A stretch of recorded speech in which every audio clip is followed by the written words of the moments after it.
Give me big old buckets of butter beer. Give me big old barrels of butter beer.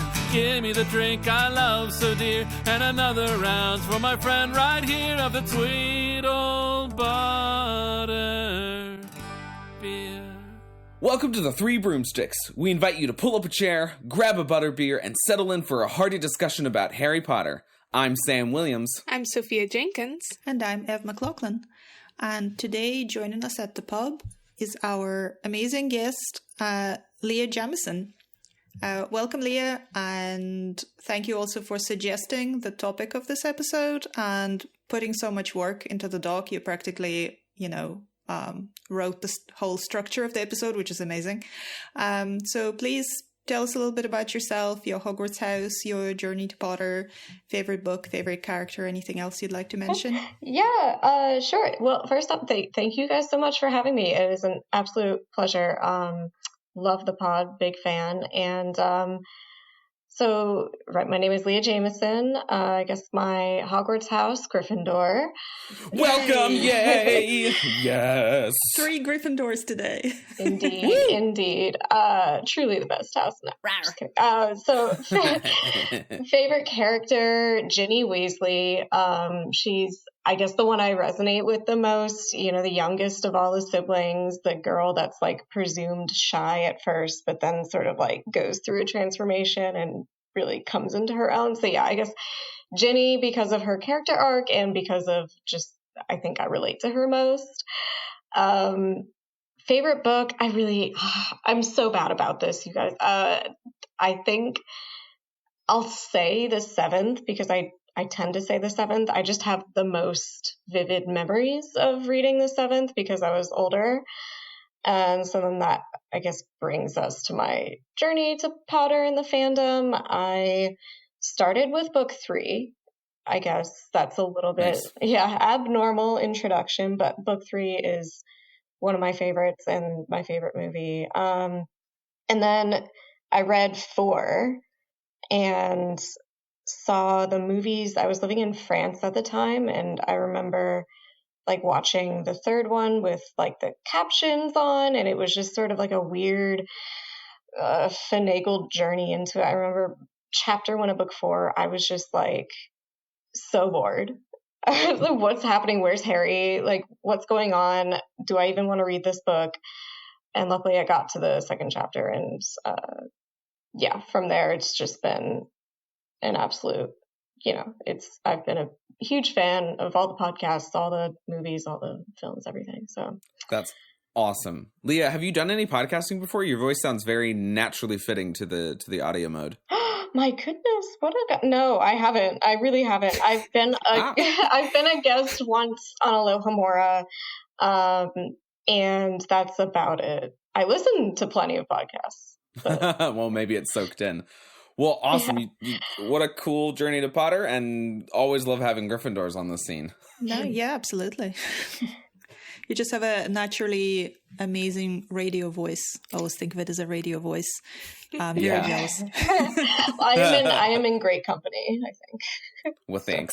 Yeah, well, welcome, Leah. But before we start with the episode proper, today, for episode number 30, we have gathered to discuss the Harry Potter books as mystery novels, as I mentioned earlier, suggested by Leah herself.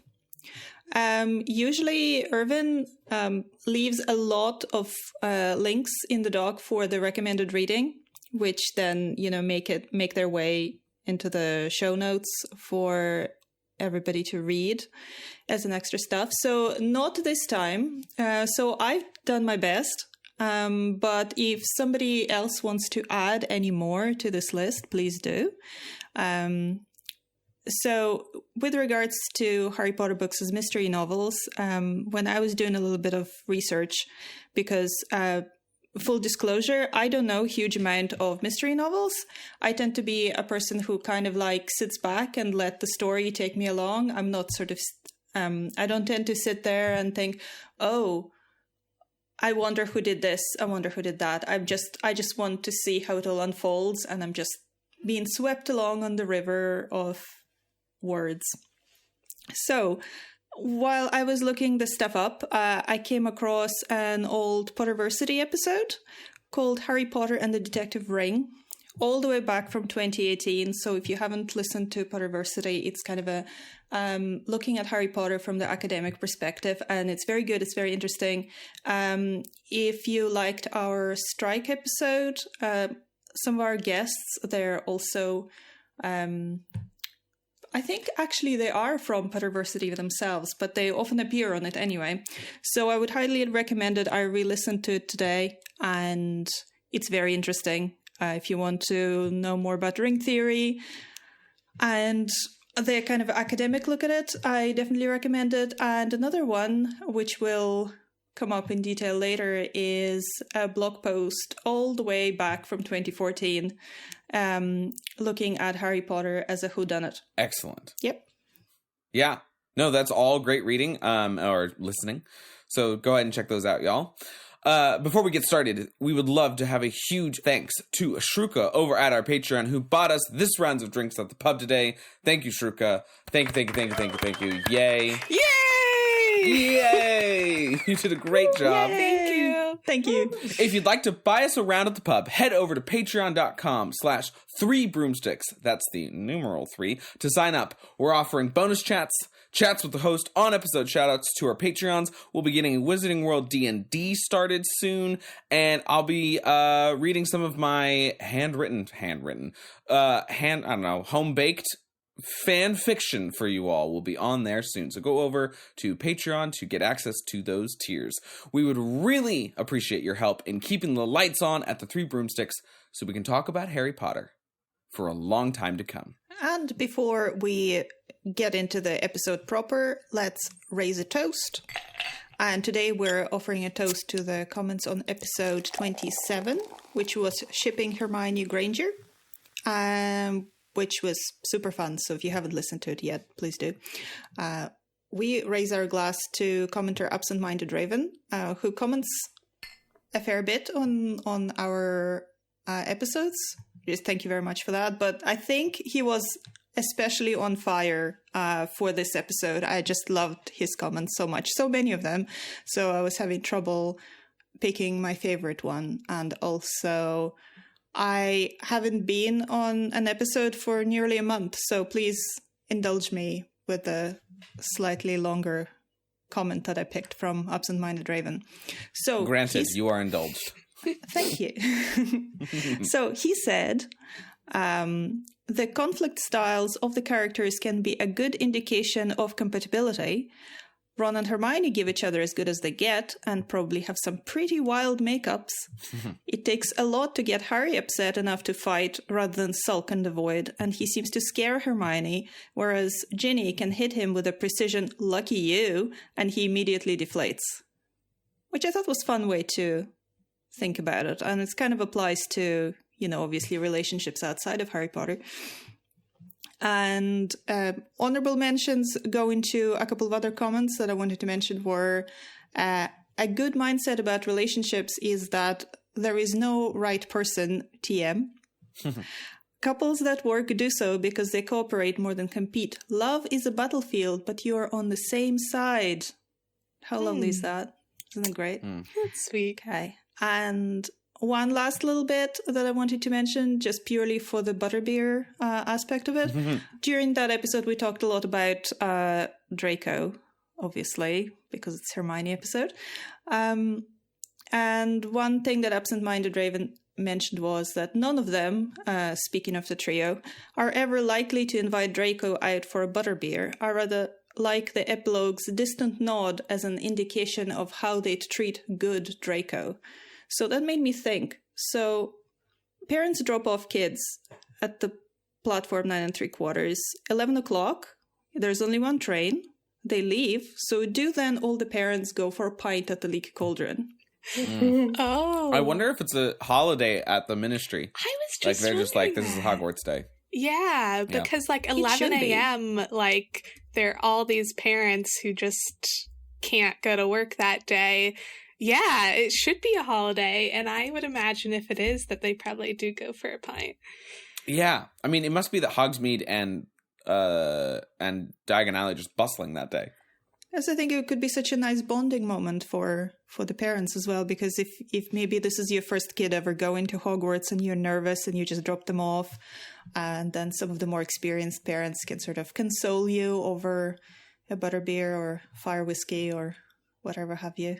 It just would be nice. And also because, like, you know, they're all leaving from King's Cross, but, like, there are students from all over the UK, so it's like the parents are coming into London for the day, and like maybe they don't get a chance to go to the Leaky Cauldron very often because they don't go to London very often, so that's like their day to like come hang out in Diagon Alley and Leaky Cauldron and like all just, you know, the 12 wizards that don't work for the Ministry. Yeah. Yeah, is there like a bunch of traffic that day? Or I guess a second question would be, did most of them apparate with their kids, like side along, or how are they all getting there? Are they carpooling? That's a good question. Brooms, maybe? Maybe brooms. Flute powders? With maybe... all disillusionment charm. Flute powder is the thing that I think makes the most sense, but you'd have to put a fireplace in the platform. Huh, yeah. Or they're all going into the Leaky Cauldron and then everyone's just walking over and it's this huge throng of robed people. Yeah. That's a good question. It could be port keys as well. Oh yeah, it could be port keys. There might be port keys. Dropping off where? Because it would be really kind of sad to not walk through the barrier every year, at least for me. Yeah, that's a good question. Do you just love hurling yourself at the brick wall? Yes, I do it every time I'm in a train station. Okay. That explains a lot.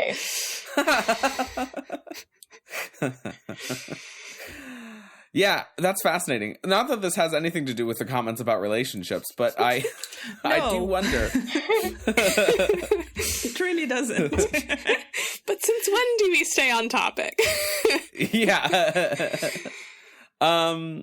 Yeah, in terms of the comment, I really like this idea of like conflict styles and looking at the conflict styles, because I always look at Ron and Hermione in terms of compatibility from like likes and dislikes, abilities to support each other during tough times, not necessarily conflict styles. But I agree with Absent-Minded Raven that the conflict styles, especially for Harry and Hermione, really, really, really seem to work very well. Well, I think it's more he's saying that for Harry and Hermione, the conflict styles don't actually work that well kind of romantically, because if he's kind of sulking, she gets scared, while Ginny just sort of cuts through his bullshit. Yeah. But I think what I liked about it was because there is this kind of conventional wisdom that everybody fights and fighting is good, and if you don't fight, that something is wrong.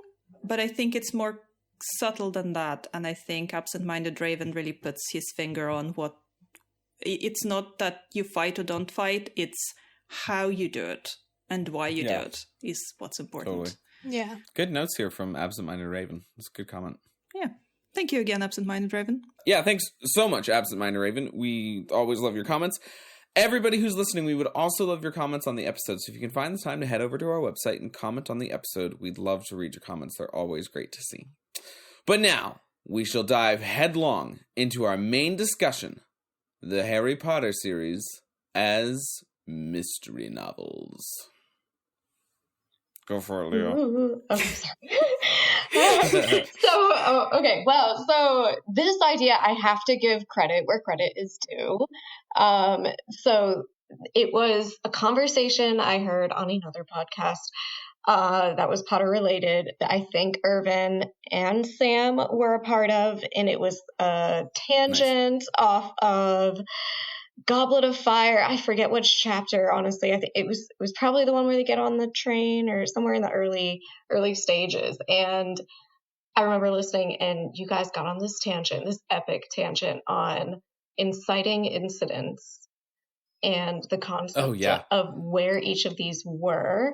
And that inspired this whole frame shift, I think, of viewing the series as mystery novels. which they very much are. And I wanted to start it off with a quote from the author. This quote actually is her in conversation in 2014 about the Strike series. But she references the Harry Potter books. So it goes, because I love crime fiction. I've always loved it.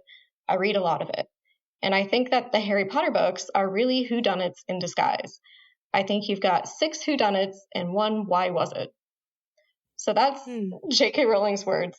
I'm curious, first off, which are the 6 whodunits and which is the why was it? And if we can figure that out. Yeah, I tried to piece this together yesterday. Okay. And I don't know that I'm successful at it, but the first one, I think, Sorcerer's Stone and Chamber of Secrets are very clear. It's who's trying to steal the Sorcerer's Stone and who opened the Chamber of Secrets. Those are the whodunits. That's super clear. Goblet of Fire, I also think is super clear. Yeah. Who is helping Voldemort at Hogwarts? I thought it was more like who put Harry's name in the Goblet of Fire was more what I was thinking, but yeah, 100%. Yeah, that is a better way of that. saying it. For Prisoner of Azkaban, I had who is letting Sirius Black in. I don't know if that one's great though. Or it could be like who was responsible for like Harry's parents' death or something like that. The Fidelius charm failing. Yeah, totally. That is a good mystery. Order of the Phoenix, like who sent the Dementors after Harry? I thought was a good who. But it wasn't a huge mystery. Yeah. I think that is less of a whodunit and more of a... that book, I think, is less of a whodunit and more of a, like, what is this prophecy? Like, what is it that Voldemort is trying to get from the Ministry of Magic? Like, what is this weapon? What is this prophecy? What is... Yeah. I think... Yeah. I don't know if it's... what Rowling phrased as what was her phrasing? A why? Why was it? There was a why was it and 6 whodunits. But if Order of the Phoenix, the one that I have that is not, just to finish out the list, who is helping Draco was a good one, I thought, for Half-Blood Prince. Like, what is Draco up to, that whole sort of thing? Because we know who, but we also don't know who the Half-Blood Prince is. Yeah, but that's not really a whodunit. That just is like, who is this guy? Yeah. Also, like, who is attacking people at Hogwarts? Yeah, totally. Right. That's a great one. Which we kind of know. Like, we know it's Voldemort, but we don't. Yeah, anyways. Yeah. And then Deathly Hallow is the one that I'm like, that feels like the why was it? But, like, I don't really... Because there's not really a big mystery of whodunit. It's like, it's Voldemort. I think we can cross off Chamber, Goblet, Half-Blood based on what you just said. And then those are definitely whodunits. But the why was it? Yeah, that one's hard. It feels like it's got to be either Order of the Phoenix or Deathly Hallows, because at least there are mystery elements as to, like, who the heck is Sirius Black? Did he really kill Peter Pettigrew? So it's almost like a reverse whodunit. Yeah, you think you know who it was, yeah. Yeah, you think you know who it was, and then it wasn't. It was Peter. And Sorcerer's Stone is very much a whodunit, because it's who's trying to steal the Sorcerer's Stone. Yeah, and it's a similar thing where you think you know who it was, but it wasn't the right person.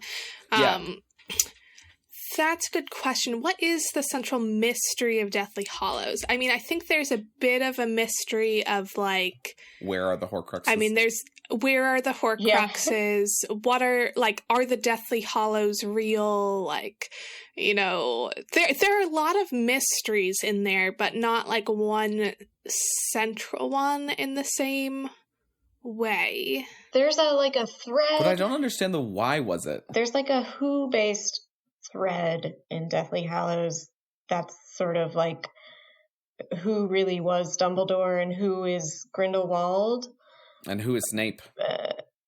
Yeah, but that's a very good point. Why? I think there's a bit of a mystery of, like, what does Dumbledore really want Harry to do? Like, what is Dumbledore's real plan? I think is part of the mystery of Deathly Hallows that Harry is trying to figure out. Yeah. That one is just so much less a mystery to me, because it feels so much like a conglomeration of side quests. Yeah, it's more of a quest story rather than a mystery. Yeah. Yeah, because there is even the mystery of the of Dumbledore's will. from the start when he gives them all the objects and they don't know, well, what do we do with all of these now? So they're almost mini mysteries in themselves that they have to solve first. Absolutely. There also is a tiny mystery of whodunit in there in terms of like who done put that darn Sword of Gryffindor in the lake, but it's not really followed up. Yeah.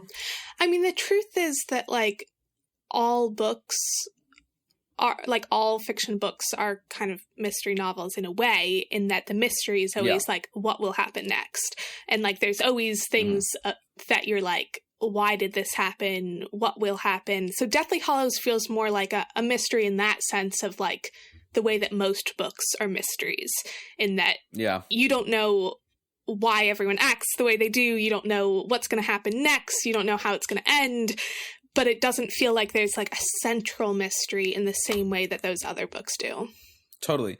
I think in terms of the whodunit verbiage by Rowling, it's really hard for me to see 6.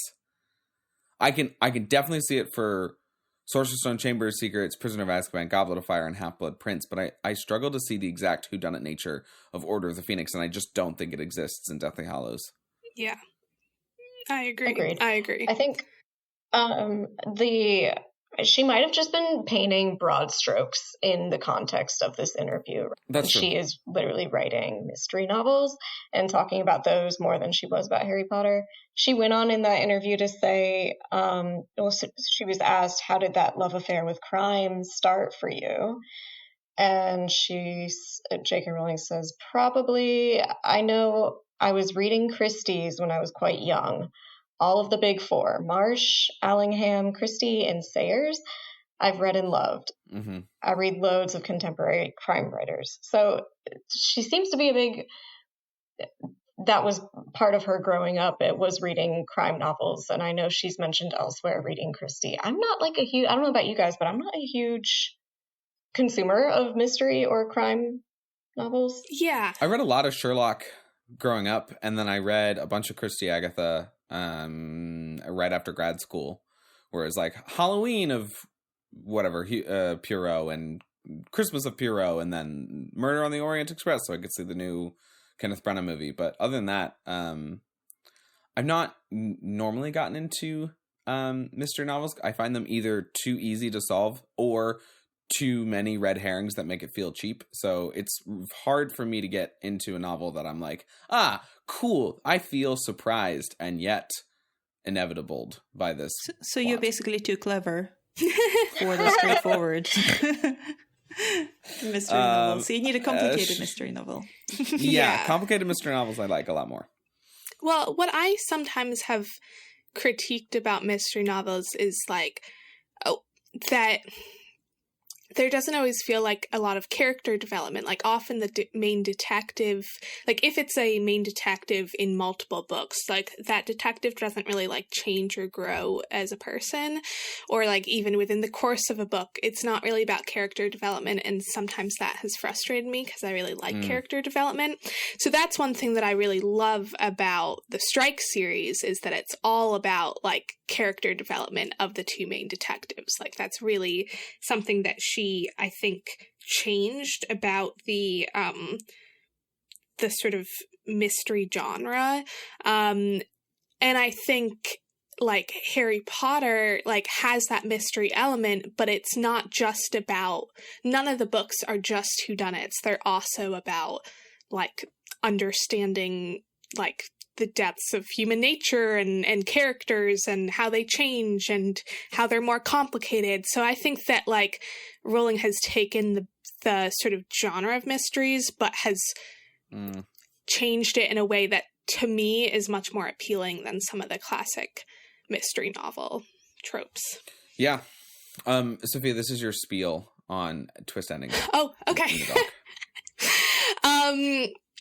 So I wanted to share a little bit on some things that I have thought about to do with twist endings in Harry Potter.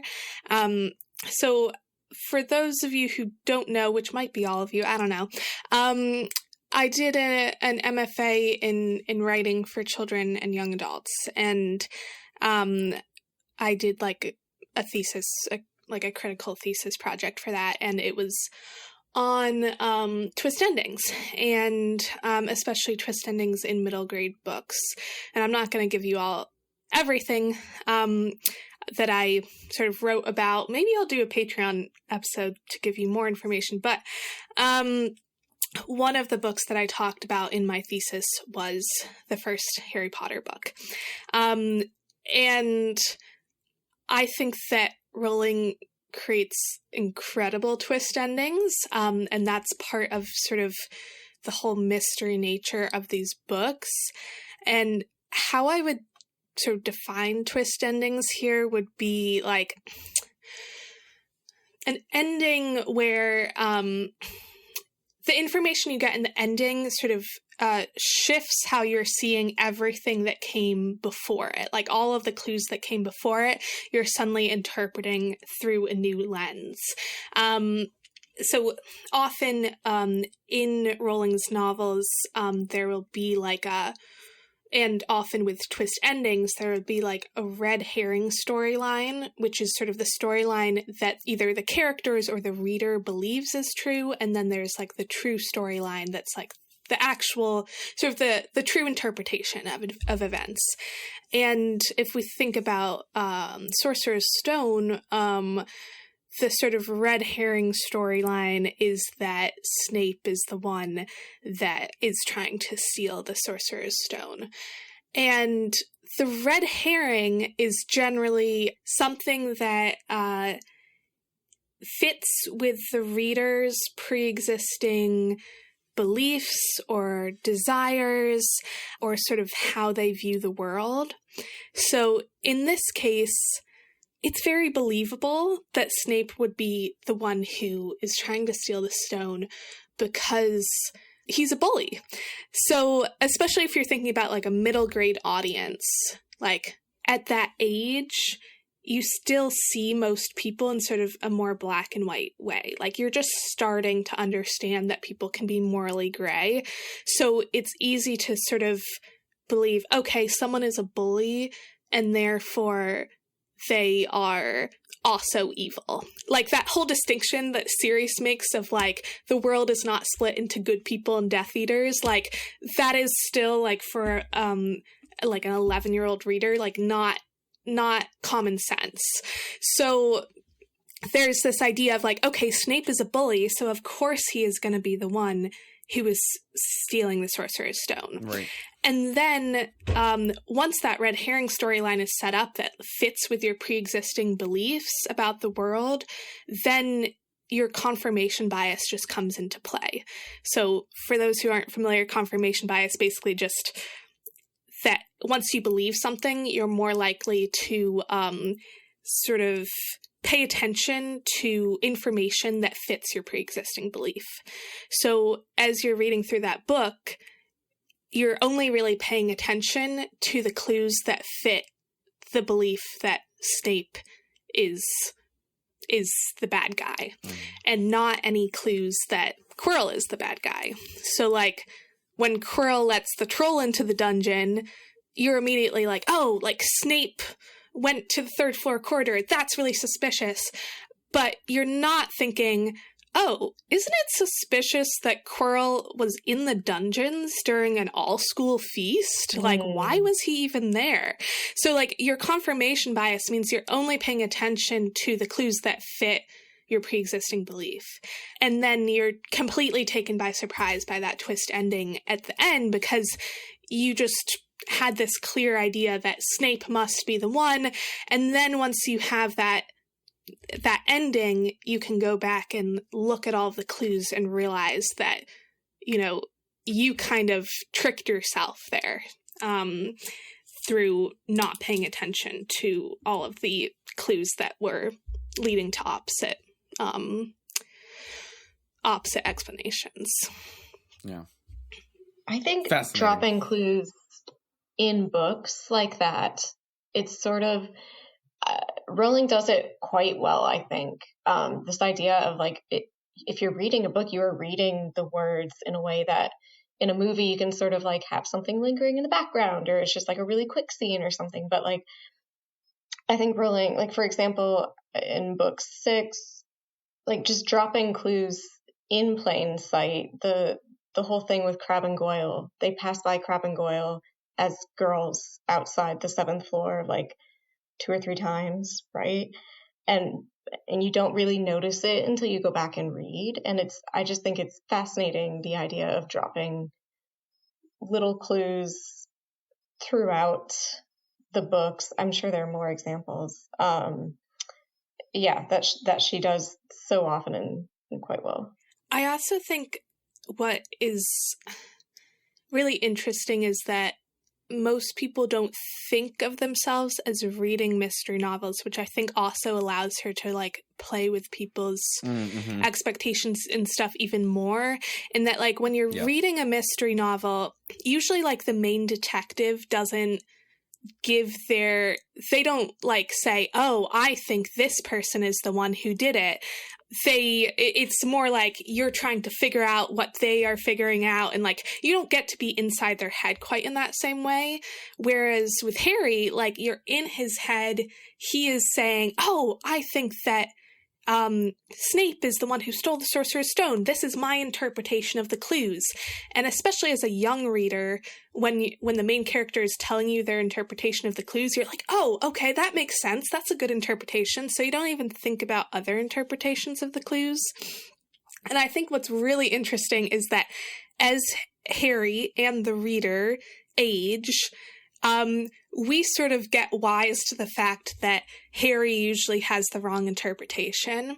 And then book 6 comes along and Harry is like, it's Draco, and Draco's being helped by Snape. And we're like, please, Harry, like, you're never right. Like, this can't possibly be the right interpretation. And then it is. And we're like, oh, wait, like, I guess Snape is evil. Like, I guess Harry was right all along about Snape. How could we not have believed Harry about Snape? And then we get to book 7 and we're tricked again. And like, wait, Harry was wrong about that. It's just like, she knows how to mess with our minds so much, and it's very clever. Yeah, that was something I quite liked in that Potterversity episode about the Harry Potter books as detective novels. Is that one of the hosts mentioned how the fact that it's a mystery is hidden within this kind of like a fantasy genre. So it's not an outright obvious mystery. Like, you know, you're reading a mystery when you're reading an Agatha Christie novel. You think you're reading fantasy, but actually it's a mystery. And then they also make a fun comparison that, but now that strike novels are an outright mystery / crime / thriller, whatever, actually what's hidden within it is a romance story. Yeah. Which I quite like. Yeah. I haven't read all of the strike, but enough that I read, I can very well believe that. Yeah, it's all very genre bending, which means that like you can't make as many predictions. Like, you don't know exactly what to expect. It's not like that rote formula of like, oh, I'm reading a mystery novel, so this is what I expect to find here. You find all sorts of things in that space. Yeah, I think that's one of the clever things about any book in any genre. Fantasy and science fiction, these two sort of like total world building dependent books, aren't really any good, in my opinion, unless they are mixed with a secondary genre.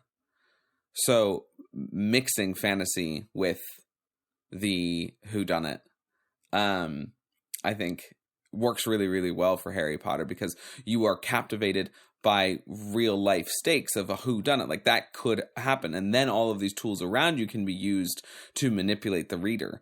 And the same sort of thing with Lord of the Rings. That is a more typical pairing, right? You get this more of this There and Back Again, which is literally what The Hobbit is called in its secondary title. But that sort of genre of like go out to rescue and then return home was a very popular genre even before fantasy became a thing. And so these mixing of things, I think, really works. Otherwise, you just have world built but no stakes.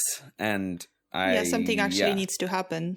Yeah, there needs to be something driving the plot forward. And like you were saying, Sam, like the Lord of the Rings does it pretty well. I think Deathly Hallows is the most sort of like hero's journey. Yes, and maybe sure. Sorcerer's Stone in there too, because like whatever is driving the plot forward, essentially, in those two is not a question of who's doing this one thing. It's more like a race to the finish or a race to the information or to the battle. Whereas, I would argue 2, 4, and 6, that driver of the plot, that carrot that the author is sort of dangling there, is the question of who is attacking these students, who put Harry's name in the goblet, and who is attacking these students again in 6. Those, I think, are the most forward mysteries, fantasy blends. Yeah. Absolutely. Ginny done it because Voldemort. Junior did it because Albus was stupid, and then Draco did it because Snape and Dumbledore wanted to save a minor, which is admirable, but also Dumby died. So it's fine. I'm not bitter. But I think Sorcerer's Stone is like such a deceptively clever mystery because you don't think it's a whodunit. You think you know who did it. So you think it's just a race to see like, okay, can I stop him from doing this? Yeah. Which is like a much more classic like mystery adventure. Like, can you stop the bad guy? And you get to the end and you're like, oh wait, it was a whodunit all along. And so it sort of messes with your expectations. Well, and as you were saying, like the excellent analysis that you're doing in terms of like for young adult readers, for 11-year-old kids who are reading Harry Potter, for 8-year-olds, it is really even more so a whodunit than for an adult, because an 11-year-old kid, you're like, bully, bad guy, got it, it's him. Why isn't anybody listening? And it sort of plays against this idea of like that teachers never listen to kids, that kids are right a lot of the time and just need a chance to be listened to, which is such a popular trope and for a very good reason for young adult literature. And at the same time, yes, actually the kids do need to be listened to. There is somebody going after. It's not as well protected, but it's not who you think it is, tiny children. Yeah. Mm-hmm.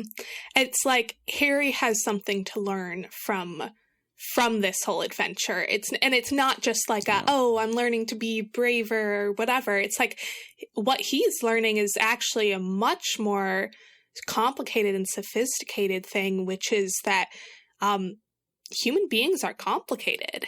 That like Snape is a bully and is not a kind person, but that he was trying to save Harry's life, and he was like kind of a hero, and like that it's just like something that messes. Like I think it is, and this is something that I talk about in my thesis, is like how these twist endings can actually, like, for a young reader, can expand their worldview and like make them grapple with like really complicated, like cognitive dissonance, and just like understanding that the world is more like complicated than they thought it was. And maybe that's why Sorcerers works for adults too, because they're approaching it thinking it's a children's book, and they're sort of underestimating the success of the twist that is there. So they're surprised too. Sophia, I was wondering if you, or I guess, did anyone predict, Sorcerer's ending or any of the other? I was 6, so no. I was 7, so no. Okay, we're all in the same boat. Yeah, completely over my head too. Yeah, but it makes a lot of sense what you're saying, because I think it gives people kind of a safe distance, because it's in this. It's in the fantasy world. It's not close to you. So I think a lot of people would kind of drop their guard a little bit, and they're more receptive to this kind of lessons in, empathy and mixed feelings and, more complicated personalities and things like that, when it's in that kind of packaging. Totally. Which I think that's why fantasy mystery is, I think, so great. And I think possibly ultimately one of the many reasons why the books became so popular. Yeah. While we're talking about the genres, I wonder if you guys would indulge me before we go into the details of kind of book by book descriptions, whether you'd allow me to talk a little bit about kind of a big picture, what makes something a mystery novel, because I honestly didn't know, and I've only found out recently. Yeah, go for it. Yes, please. Yeah. Because as one of you very correctly said, every book is a little bit of a mystery because you don't know what happens next. But what is an actual mystery book? So when I was reading that blog post that we're going to link in the show notes, it's by Robin Stevens. She's the author of Murder Most Unladylike. It's another series of middle grade mystery stories. As far as I know, they also take place in a school. She's a fan of Harry Potter and was influenced by it while she was writing them. And she makes a very good case for why Harry Potter is a mystery story. But she also breaks down what makes something a mystery, which I really liked. So I'm just going to go through those and you can tell me whether you agree or disagree. So she starts with, the detective novel star has a strong personality and set of distinctive quirks. This detective almost always has a sidekick, and that sidekick is often slightly less quick off the mark. So Harry has two sidekicks, arguably. Then the detective novels always take place in a setting that is in some way enclosed, which made sense to me. Usually murder occurs in a place that is literally cut out from the rest of the world, such as a ship, a train, like Orient Express, a college, a country house, or a school, which would be Hogwarts in this case. And the suspects are therefore part of a single community with similar worldviews, and so they're often gang up together to frustrate the detective or conceal information, which in this case would probably be the wizarding world at large. There must always be a crime, although it's not always a murder. Stevens also makes an interesting point that Harry, Ron, and Hermione often spend most of the book discovering what crime has occurred rather than who is to blame, because we kind of know it's going to be a Voldemort-related problem, but they aren't always right about what the real problem is or who to trust, which kind of circles back to what you were saying, Sophia, I think. There is a set number of suspects, all with their own bizarre foibles. They must all have clear, if bizarre, motives. I'm thinking of Goblet of Fire now. And even when they're technically innocent of the main crime, they're usually guilty of something that leads them to lie and hide important details from the detective. Then the second last one is the author must play fair, which I think is important and what separates good mysteries from the bad. Because all of the clues that the detective uses to get to the truth must be shown to the reader as well. So when you are rereading the book, you should be able to pick up on those clues and see, oh, okay, this makes sense. This was signposted. I just didn't pay attention. I didn't notice that. But the author is allowed to use every literary magic trick at their disposal to hide the real importance of the clues. And the last one is the murderer must be guilty and they must be the only truly guilty person. So what do you guys think about that? Do you think that covers the aspects of kind of an archetypal mystery novel for you? I think most of that, I think some of those things are not actually true in the Strike books, but I think are true in the Harry Potter books. Like, I think the Strike books are not nearly as like enclosed as that description, and it's not as focused on motive. But I think in the Harry Potter books, it is more enclosed because it's always like within the castle, pretty much. Yeah.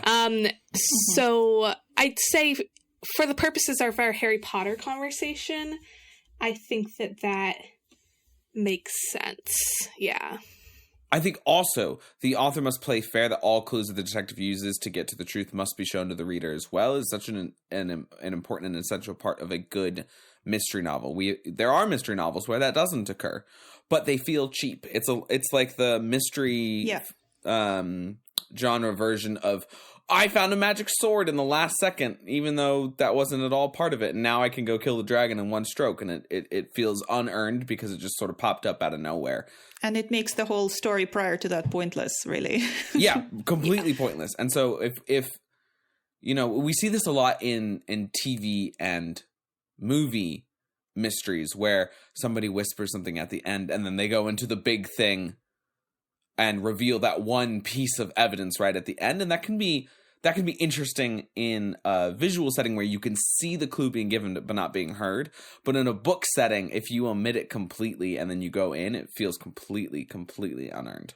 Yeah. And I'm sensing strong Deathly Hallows. I feel like for a lot of people, that is what the Deathly Hallows were, because they were completely absent from the series until book 7. And so that felt, in comparison to a lot of, I think most of the time she does play fair. In that case, it felt, yeah. Especially the inclusion of the Elder Wand. Because you get the invisibility cloak throughout the entire series, which is great. And then the mystery of why Dumbledore wanted to touch the ring so quickly and lose all sense of, oh my gosh, there were probably protections around this ring. I shouldn't just grip it immediately. That is the only thing that sort of ties back the idea of the ring being more interesting. But then we have Dumbledore's wand is this other thing, and all three of them together are related, just comes out of the blue. And I think that is a genuinely deserved complaint for Deathly Hallows. Yeah. I think what I was thinking about with that point about like all of the clues have to be visible to the reader and stuff. What's I think really interesting in the Harry Potter books, which makes it a lot different than a typical mystery, is like Harry is technically the detective, but yeah, he never figures out, with the exception of Half-Blood Prince, he never figures out the mystery, anything until it is like revealed to the reader as well. As in, like, it's not like, oh, he figures it out first and then he like confronts the actual, you know, then he confronts Tom Riddle and he's like, I knew because of this, this, and this. That never happens. And I think that that's actually, in my opinion, more satisfying because what can be frustrating with the like more classic detective novel is the detective is like, I figured it out based on all of these like very small random clues where you're like, how on earth did you manage to like put all of those together into a coherent narrative and understand that that was the narrative that made sense? It's like, technically those clues were there, but like no normal human being would be able to like put those all together and figure out what actually happened. Yeah. And like sometimes that can be part of the enjoyment, is like, okay, the detective is just like an incredible mind, like a genius who's able to do Holmes, this. right? Yeah. Yeah. How strong Monk Sherlock Holmes vibes. or Poirot, or even Knives Out detective Blanc, they're all set up to be sort of these uber intelligent people who are beyond our even recognizing, which is why they're able to pick up contrived details by the author that nobody else would see. Yeah, exactly. But I think it's more satisfying to feel like you and Harry are like in the same position where you're both taken completely by surprise and you're like, totally. What? And then you're looking back and you're like, oh yeah, I guess there were clues to that, but like it's understandable that neither you nor Harry put those together, you know? And that's the beauty of the fusion of what is Harry Potter's an overcoming the monster story, always. At the very end of the day, whether you're mixing in sort of the hero's journey quest of Deathly Hallows or the mysteries of the other 6 books, that still comes down to an overcoming the monster. So the satisfaction is overcoming Voldemort, overcoming the Basilisk, overcoming the Dementors in time travel and McNair, overcoming the Goblet of Fire trials, what is it called? The Triwizard Tournament, and then escaping from Voldemort. Like the satisfaction is in overcoming the monster, because that's what those books ultimately are, but they're mixed in with other genres, which is why when those genres don't peter out in the exact way that you anticipate, you're still satisfied because the initial thing, overcoming the monster, has been checked off. Yeah, and we're surprised with the detective, who is Harry. And of course, I think we always make fun of Harry for being clueless, because he kind of has to be in order for us to feel clueless or to be surprised to a certain extent, because I don't think there are very few cases that he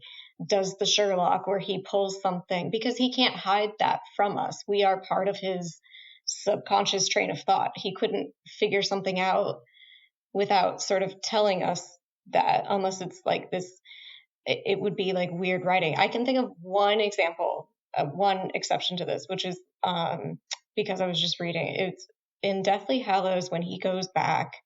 It's the chapter before they get back into Hogwarts and they're talking to Aberforth. And one of the questions throughout the series is who's Harry seeing in the mirror, in that shard? Like, what's the eye? Who does it belong to? And he just straight up, in the conversation, we learn through dialogue, not through his narration, but we learn with him. He just comes to terms with, he says, it's your eye we've been seeing in the mirror. Yeah. And he just says it. And that's him, his one little like Sherlock that I can think of. But otherwise, I mean, we have to be clueless. And then that leads to the infamous sort of like info drops that we get. I think the biggest offender would be End of Goblet. Not that they're bad things to have big, like, info drops. This is how I did it. The bad guy is explaining everything, but definitely it happens with the monologuing and at the End of Goblet. I mean, Crouch under Veritaserum for sure too. Yeah. Yeah, with Voldemort wanting to show off for all of his little Death Eater buddies, and then Crouch under Veritaserum. That one is also not great because it's also very forced by the author. Here, take Truth Serum. Now tell us everything. I don't know. I kind of enjoy it. I enjoy a good explanation of the crime.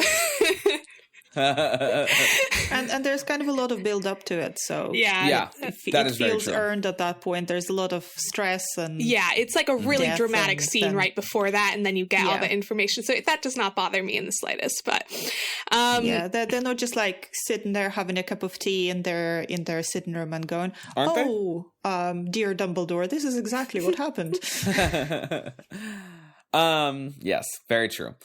Leo, go ahead and tell us all about the elements of a mystery. Please do. Oh, well, this is nothing compared to what I've just went through, and I'm sure what Sophia already knows from her thesis. But, just like I was Googling, because I'm not a big mystery novel consumer, I think I mentioned. So I had to sort of teach myself too. I think I came up with the same generalized list, but I just thought it would be interesting to go through each book if we had time to, like, for each of these sort of components. So of course the inciting incident, I don't know if that was really a feature of, or like a mandatory feature of a crime novel, but I guess in terms of like there needs to have been a crime or a death in order for like a whodunit to continue. Maybe that's what it is. So the inciting incident for each, the detectives, it's almost always Harry. So we can just maybe talk about how good or bad he is as a detective. But there are other detectives in the series. In each book, there's another detective as well. Yeah, and maybe and arguably various sidekicks. For sure. The clues that the author drops and the ones that are like hiding in plain sight versus like red herrings, and then obviously all the suspects that we got, and that might, so I guess my list was there's an inciting incident, i.e. a crime, a death. There's a detective, there are clues, there are suspects, there's suspension, overall tension building, and then an info drop. Yeah. And so I guess before going into any of the specific books, we could just talk about whether or not the series as a whole has any sort of thread that's an overarching, that we could be categorized as a mystery. Totally. The ones that I have here, I have a real one and then a bunch of fake ones. So I'll do the real ones at the end and the fake ones first. Love it. Overarching mysteries. Why didn't Aragog storm the castle and eat everybody? Where is the Ford Anglia, and why didn't it come to help in the Battle of Hogwarts? Is Lavender Brown dead or alive? How did the basilisk survive on just rats for 1,000 years? Why is Dumbledore so smart and so stupid sometimes? And how on earth did Ron not choke to death on his snacks throughout all 7 years? Those are my fake ones. It's like wrong answers only, is it? Yeah, totally. I'm like so tempted to try to answer these, even though that's not the point. So let's just move on. Oh my God. But you should listen to. We should have an episode just for those. For the Basilisk one, we came up with a good theory in Heir of Slytherin Plumber, which was our last episode. So you should listen to that for an answer to that specific mystery. Okay, moving on. Oh, that's so funny. Okay, so for the real ones, there's the secondary, what I would call the secondary mystery of friend or foe Severus Snape. Is Snape a friend or a foe? I mean, like there was merch created about that mystery for book 7. Bookmarks that would have friend or foe with 2 different drawings of Snape on it. It was amazing. And then the overarching one, I think, is what saved Harry as a baby and how does that power work? So what saved Harry as a baby and how does that power work? I think we get answered by book 5, what saved Harry conclusively. But how does it work? We don't really get an answer until we see how it works at the very end of book 7, where none of Voldemort's curses work on anybody for that long because Harry meant to sacrifice himself. Also, I guess why Voldemort targeted Harry as a baby. Yeah. Could be sort of like a sub mystery arc. I think... Because we do find out eventually. I think also, why does Harry have this connection with Voldemort that nobody else does? Oh, of course. Yeah, the Horcrux one. That is an all 7 one. The reason why I didn't put the why did Voldemort target Harry as a baby is only because of the phrasing of the question, which is there an overarching mystery for the 7-book series? And we find out the answer in book 5. That's fair. Yeah. But the why does Harry have a special connection with Voldemort is absolutely another secondary, like friend and foe, Horcrux, and then what saved Harry and how does the power work?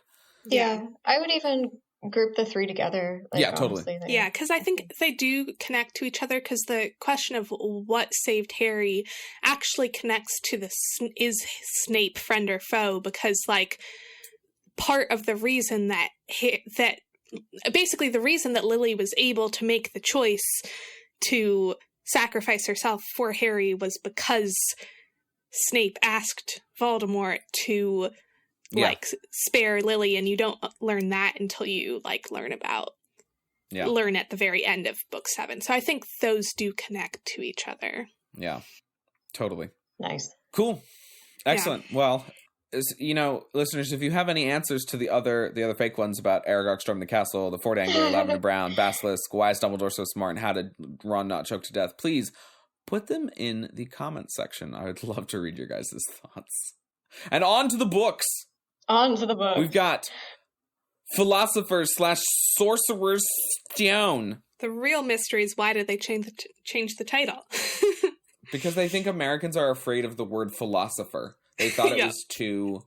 They thought it was too smart. Children won't like it. Yeah, children won't like the word philosopher. They won't know what a philosopher is. Sorcerer, though, you got Mickey in his sorcerer's outfit, so we know that one. Mild alliteration. What is hidden in the castle? Who is Nicholas Flamel? Why is Snape just a jerk the whole time? So I guess we can't say where is the Sorcerer's Stone or anything. We could just sort of say also before the Sorcerer's Stone, what's in the package that Hagrid is getting from Gringotts. Because exactly. We don't know that from the start. That's also a mystery. We only find out it's a stone later. Even the little mystery of who is sending these letters and what are in them. Yeah, I think that's part of what I like as well, is that there might be a big mystery, but there's loads of little mysteries all throughout all the books. So you always have something interesting, and also I think it helps to sometimes conceal the clues for the more bigger mysteries. Mm-hmm. Absolutely. So if we think about the main crime, the sort of inciting incident crime, I wonder if it's when they hear about someone trying to break into Gringotts. That is exactly what I was going to say. Yeah. Absolutely. Sophia, I think what's really interesting about this particular inciting incident question, because the one that Leah, you were talking about with Irvin and I back on Alohomora was we were talking about like what is the inciting incident that starts off the book. Right. But this question Which is a more different of question. what's the inciting incident that starts off the mystery, which is way fascinating. And Sophia, I think you nailed it. It's the inciting incident is that somebody in Vault 700 tried to break into Vault 713 and escaped. Yeah. And then that's when Harry's like, wait, hold on. 713. I know those numbers. Yeah. Because every book should have an inciting incident, but for a mystery, since these books are both mysteries and non-mysteries at the same time, there might be an inciting incident for the book that's separate than the inciting incident for the mystery. Yeah. No, I agree. I think that's dead on. Yeah. And Harry, in this case, is a pretty poor detective. So I think so bad. The idea that we don't really even question the whole package in the vault until this inciting incident happens is because he doesn't really, he's distracted. He's doing so many other things. He's Which not is wondering. Understandable. I mean, the fact he doesn't think it's important. Yeah, he's 11 years old. He's okay. Yeah, like one of the adults Mystery picks up novel. something for another adult. Yeah. There is no reason at that point to think that it's something, I don't know, really important to him. Yeah, because Hagrid is just like, oh, this is like official Hogwarts business. I can't tell you. And it's like, Harry is like, why? I mean, why would he tell Harry? Like, you know, it could be something very innocuous, and like, why would you tell this random 11-year-old? You know? Yeah, and it's what's nice about that moment for Harry too is that he's not been allowed to ask questions, and so when he does ask what's in it, Hagrid doesn't tell him to shut up. He just is like, hey, I know that you have this question. I cannot answer it for you. So sorry. Yeah. And Harry's like, that's reasonable, which it is. Yeah. Well, and like Harry being a detective in this book is so funny because all the other books he has had practice of being in a mystery of somewhat shape or form, but this book he's got no practice whatsoever. So he kind of just walks into everything. Yes. The only thing that I think he's proactive about is when he sees Quirrell and Snape going off into the woods right after Quidditch practice, and so he just takes his broom and like flies above them, and for some reason Snape and Quirrell don't notice. But other than that, like everything else is just like, oh, went onto the 3rd floor by accident. Oh no, there's a 3-headed dog there. Oh my god, this guy, the news told me it was 713. Oh my goodness. And like Hermione does a bunch of the stuff. Like she's the one who figure out who Nicholas Flamel is. Like Dumbledore's the one that tells him about a little bit of a grudge. Like Harry figures out very little on his own. And Hermione seems to be a lot more interested in the whole mystery aspect of it than Harry and Ron are initially. Which is why Hermione could never be the main character in this series, because she's too smart. We as the readers would figure out, because of her thought processes, we'd figure out the mysteries way too quickly. Yep. Yes, sometimes she's too smart though, and a bit too literal. So she could also have some hilarious misunderstandings if she was the main character. Yeah.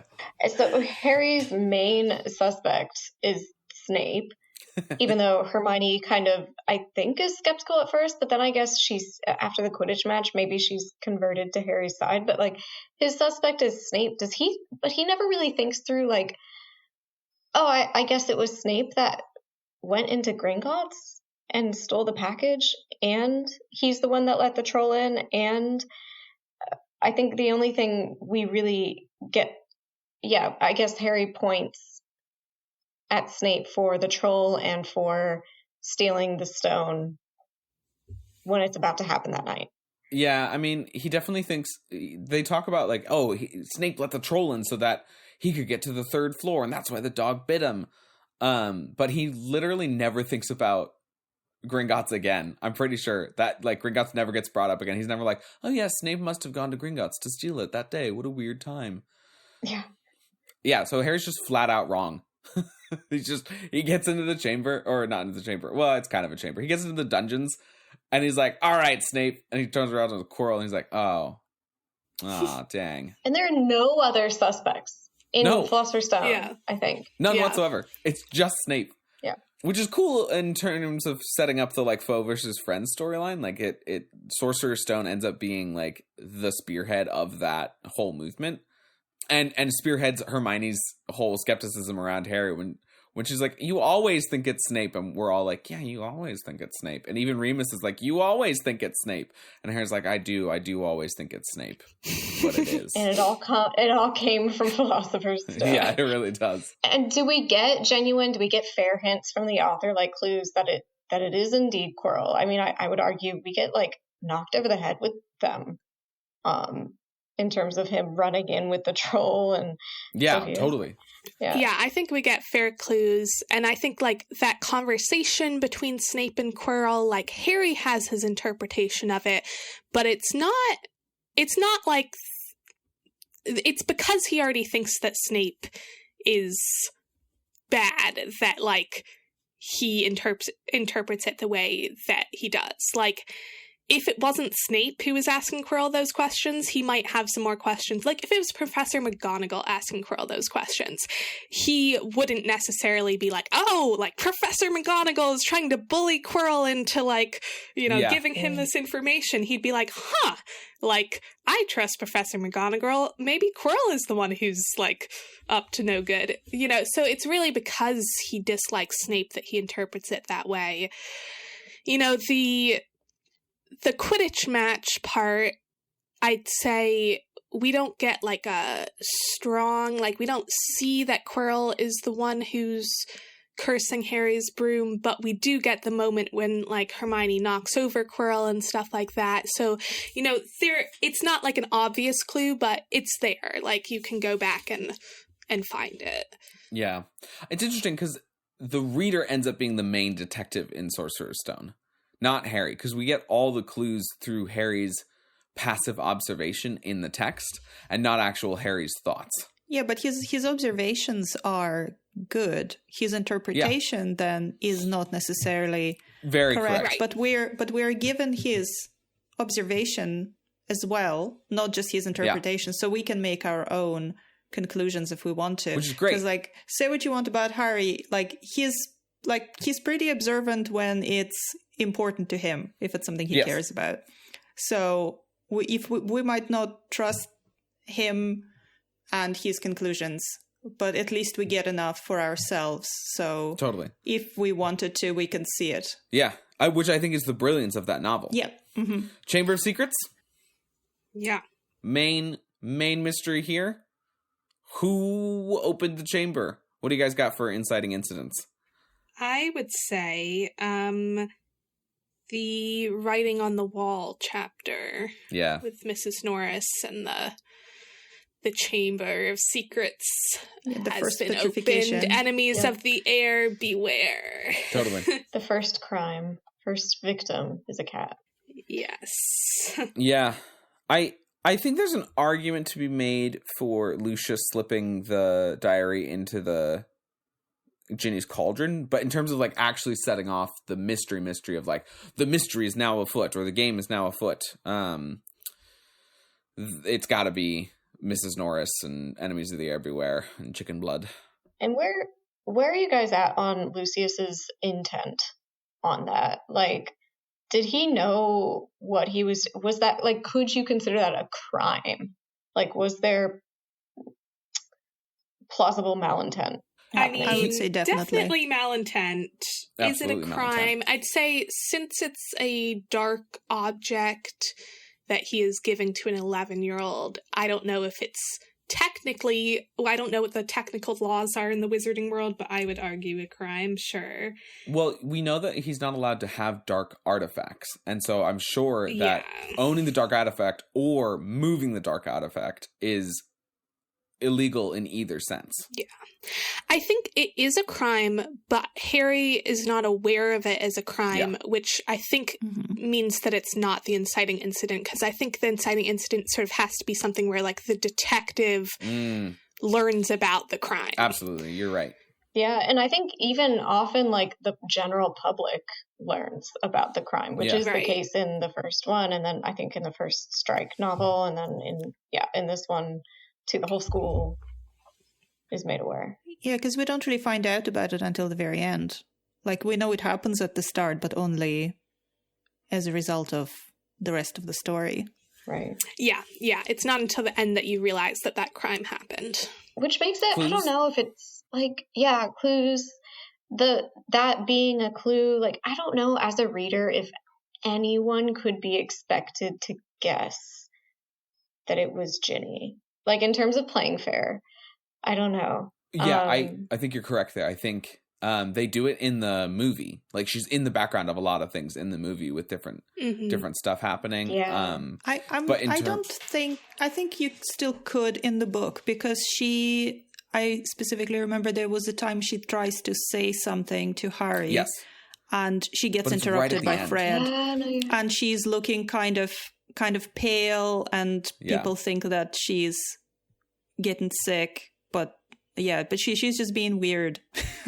The moment when she sees Harry with the diary and like she's terrified, and like there's, you know, mentions of her seeming sick throughout.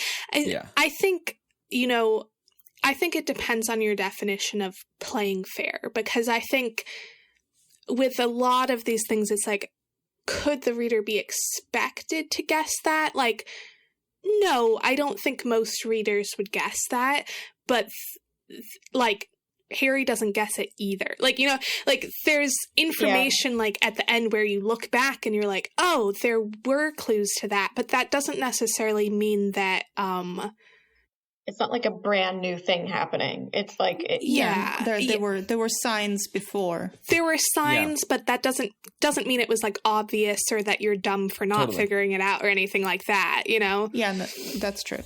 So I think it really depends what you mean by playing fair. It goes back to like how these aren't really advertised as mystery novels.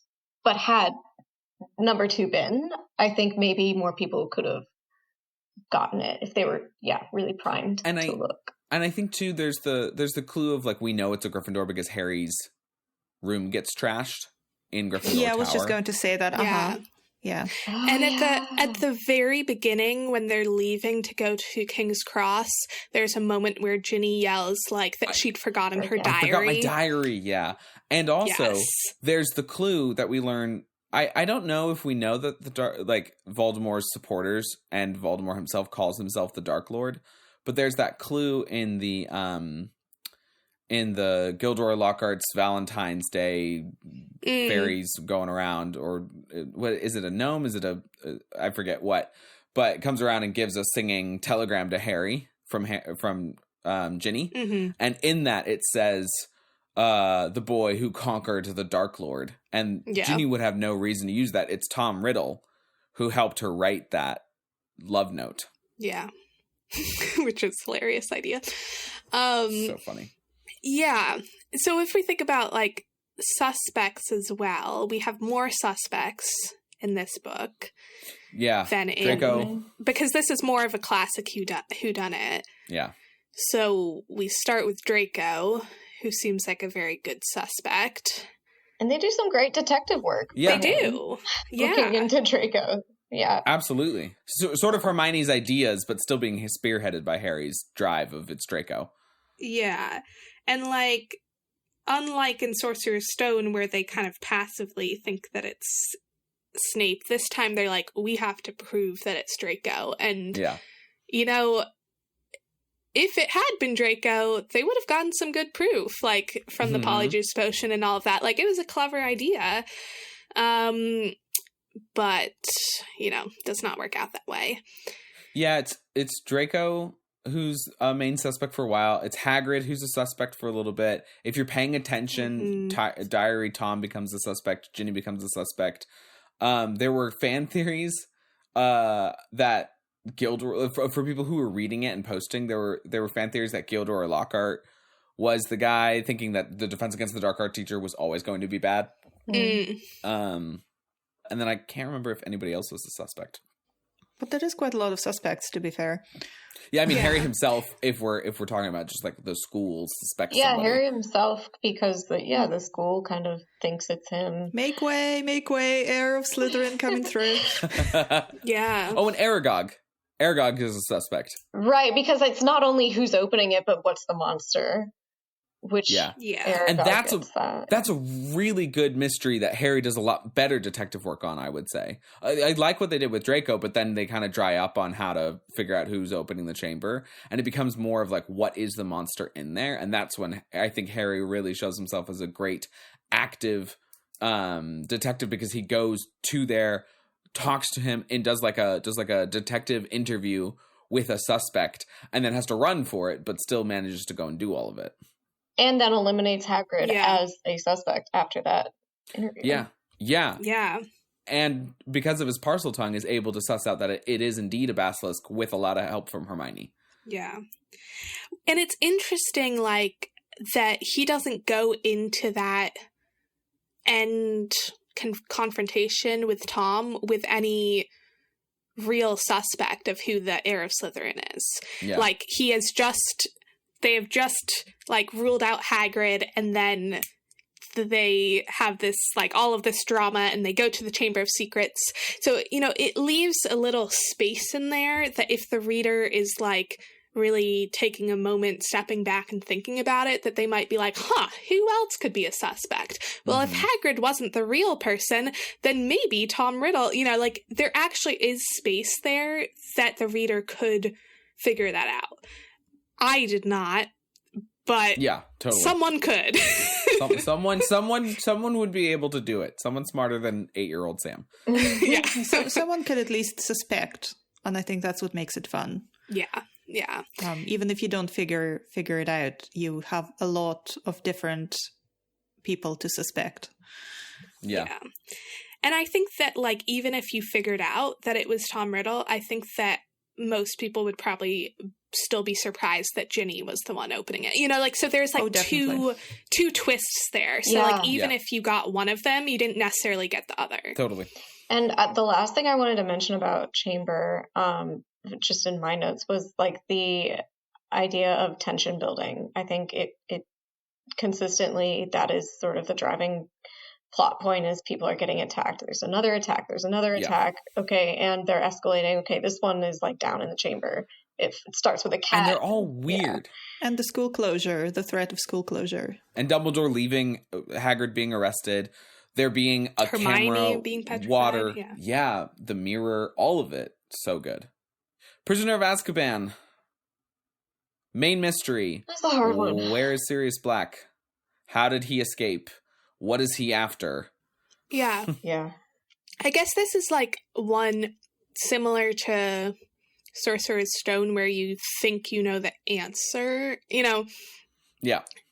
I think that, I think around the halfway point is when you learn that Sirius was like the one who was the secret keeper.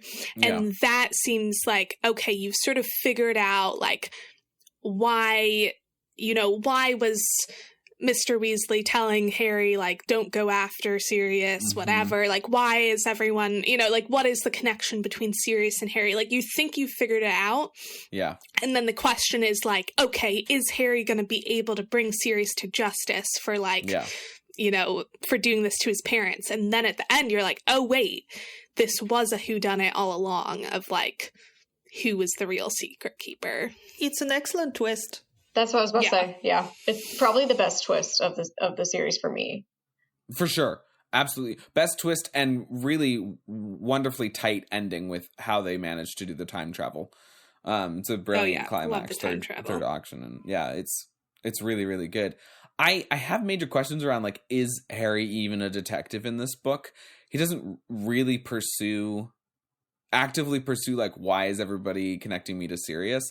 It's only just that he overhears a little bit of a conversation between Fudge and McGonagall and Rosmerta that he has the invisibility cloak and, like, kind of listens to it. But that's just it's sort of like more like with Sorcerer's Stone. He just kind of happens to walk into clues. I agree. His real journey seems to be more of the hero's journey with finding a mentor to help defeat the Dementors. Yeah. Yeah. What's the quote? Like, trouble finds me, you know? Yeah. That's sort of the vibe. Yeah, so I was wondering, wouldn't the mystery be what are people not telling him about Sirius Black? Because there is all this people are acting really weird. Like Fudge is being extra nice to him. McGonagall won't let him go to Hogsmeade. Other people not telling him things, and they're like, oh, don't do anything stupid, don't go after him. And he's like, well, why would I anyway? So there is a mystery that other people know, but Harry doesn't know. Yes. It's like he doesn't know that he doesn't know.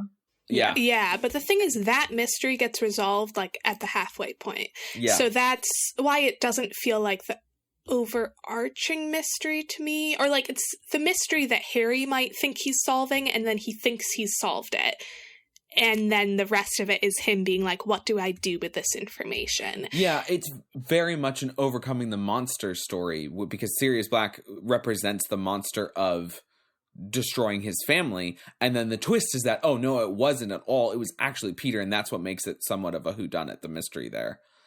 Yeah, because there's still lingering questions about like, wait, but why did he betray my parents? We just don't know that.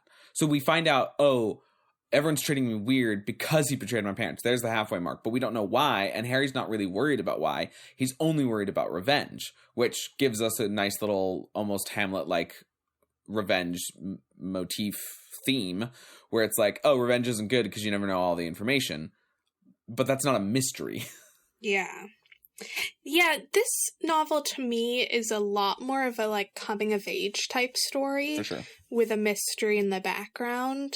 Because a lot of it is about him trying to like understand things about his parents and his past, and like trying to understand like what was like, you know, what was my father's relationship with these people? Like, you know, it to me, it seems a lot more like him trying, like, as he's becoming a teenager, like trying to understand his past and who he is. Totally. And that the mystery kind of ties into that, because the mystery is all about like, why did my parents die?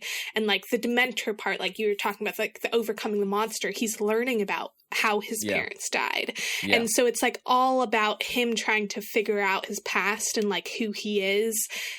And the mystery is just like part of that is like, maybe the real mystery is like, why did my parents die? How did my parents die? Yeah, totally. What does that mean for me? It's a bit like his origin story. Yeah. That, and I think, I hate to bring up ring theory or whatever, but, 3 and 5, I think both fall under that general theme of coming of age and figuring out his identity and his parents, especially his daddy issues in both. And the why was it? Because that's the huge question for both. Why did Voldemort choose to kill my parents in Book 5? Why did Sirius Black choose to betray my parents? Book 3. Yes, I think in both cases it's like, why did my parents die? Like, how did they die? And like, why did Voldemort come after us in the first place? Like, that is like, Book 3 and Book 5 are the two books that are answering that question. Yeah, I love that, actually. That it's like an overarching mystery that comes into both of those books. Well, and if you're ringing the odds, 1, 3, 5, 7, it's why did Voldemort come after me? How was Voldemort able to come after me? Why did Voldemort specifically choose me? And why did Voldemort spare my mother? Yeah. I do love that. So it's kind of a character-driven mystery rather than just the plot-driven one. Because, well, we obviously have those, but we also have the character ones, which is probably what makes it, again, more interesting and more rich storytelling, because we don't just have a single, oh, it's a murder, let's find out who killed this person. Okay, we're done. There's just so much more going on. Did we say the inciting incident? Would it be breaking out of Azkaban as the crime? I think it's got to be. Yeah, I think so, because at the very start, they see him on TV in the Dursleys. Unless we're taking more like a meta, like it's the whole series, and then arguably it could be the death of Lily and James, but I would say if we're just looking in isolation, Yeah, I think in this case, break out from Azkaban, because that sort of puts into motion a lot of the questions that he has, because then he learns, like, oh, this is actually a wizard. And then he's like, oh, why is Fudge being so nice to me related to this? Like, why is, it sort of sets into motion a whole series of questions about this. And Absolutely. The clues, I think there's still a twist, even though it's not necessarily, some components of the mystery feel like there's still a twist, and there are still clues. With Peter Pettigrew and Ron's rat, Scabbers behaving weird and seeing the animals all outside hanging out together, and we see the dog in the beginning, I guess. Scabbers is a lot like Ginny, actually, in the second book, because he is just looking ill. Yeah. Just like Ginny was. So Scabbers is the new Ginny. Scabbers is the new Ginny. And he's, like, survived a lot longer than, like, a normal rat would. And the missing finger. Yes. Mm-hmm. Yeah, the missing finger. And then there's, like, the Grimm showing up throughout. There's Lupin being gone from all of these classes. Oh, yes, of course, the werewolf mystery. That's a whole other mystery. Yeah, totally. Yeah, the werewolf mystery, too. Yeah, of why is Lupin always gone from classes. Yeah. And then there's, like, the clue that Sirius goes to the Gryffindor common room, tries to get in when everyone's at the feast. And they kind of bring that up. They're like, well, that's a dumb time to try to come kill Harry. Like, maybe he lost track of the days. Like, And why didn't he just move to the other bed or whatever? They even ask that to each other. Yeah, totally. Yeah, when he comes after when he's over Ron's bed, and, yeah. Mm-hmm. So I think there are actually a lot of clues, yeah. A lot of clues, a lot of tension building. I think we already kind of talked about the twist. Were there any clues, or is this a movieism? Because this is where I think the movies and, potentially a new TV series, like, could have a really cool foreshadowing the whole time travel thing. Were there book canon examples of this as clues? Like, were they clues that Hermione is traveling back in time? Yeah, there are a lot of clues. Not quite as obvious as the movie, where, like, there is a moment in the movie where you literally see the time turner around her neck. Right. Yeah. But there are a lot of questions of, like, how are you going to this many classes at the same time? And then, like, Hermione, like, they think she's right behind them, and then suddenly she's back at the bottom of the stairs, and they're like, how did you get there? Like, why did you miss this class? Or, there are a lot of clues. Yeah, she just sort of appears and disappears a lot. Ron is like king detective, and Harry really couldn't care less. Like, he doesn't seem bothered. Yeah, he really couldn't care less. But Ron is like, it's Hermione, she'll be fine. Yeah. So, shall we move to Goblet of Fire? Mm-hmm. Yep. I think this one's fairly straightforward. Who put Harry's name into the Goblet of Fire, with the inciting incident being the goblet spitting out Harry's name. My one argument, you could say there's another mystery here, even a bigger mystery, which is, what is Voldemort's plan at Hogwarts? And the inciting incident would be Harry's Horcrux zerp into Voldemort's mind with Frank and the Riddle House at the very beginning. That's true. That's a fair point. And there is a crime with that incident, right? Because he kills the dude. Yeah. That's true. He does kill Frank. Yeah, and also, why does he want Harry specifically? Because at the very start, Wormtail says, well, we can get somebody else quickly. And Voldemort says, well, basically he needs him and he can wait a little bit. But we don't specifically know why, and then we find out at the very end that he needs his blood, basically. Yeah. Which I feel like counts. Yeah.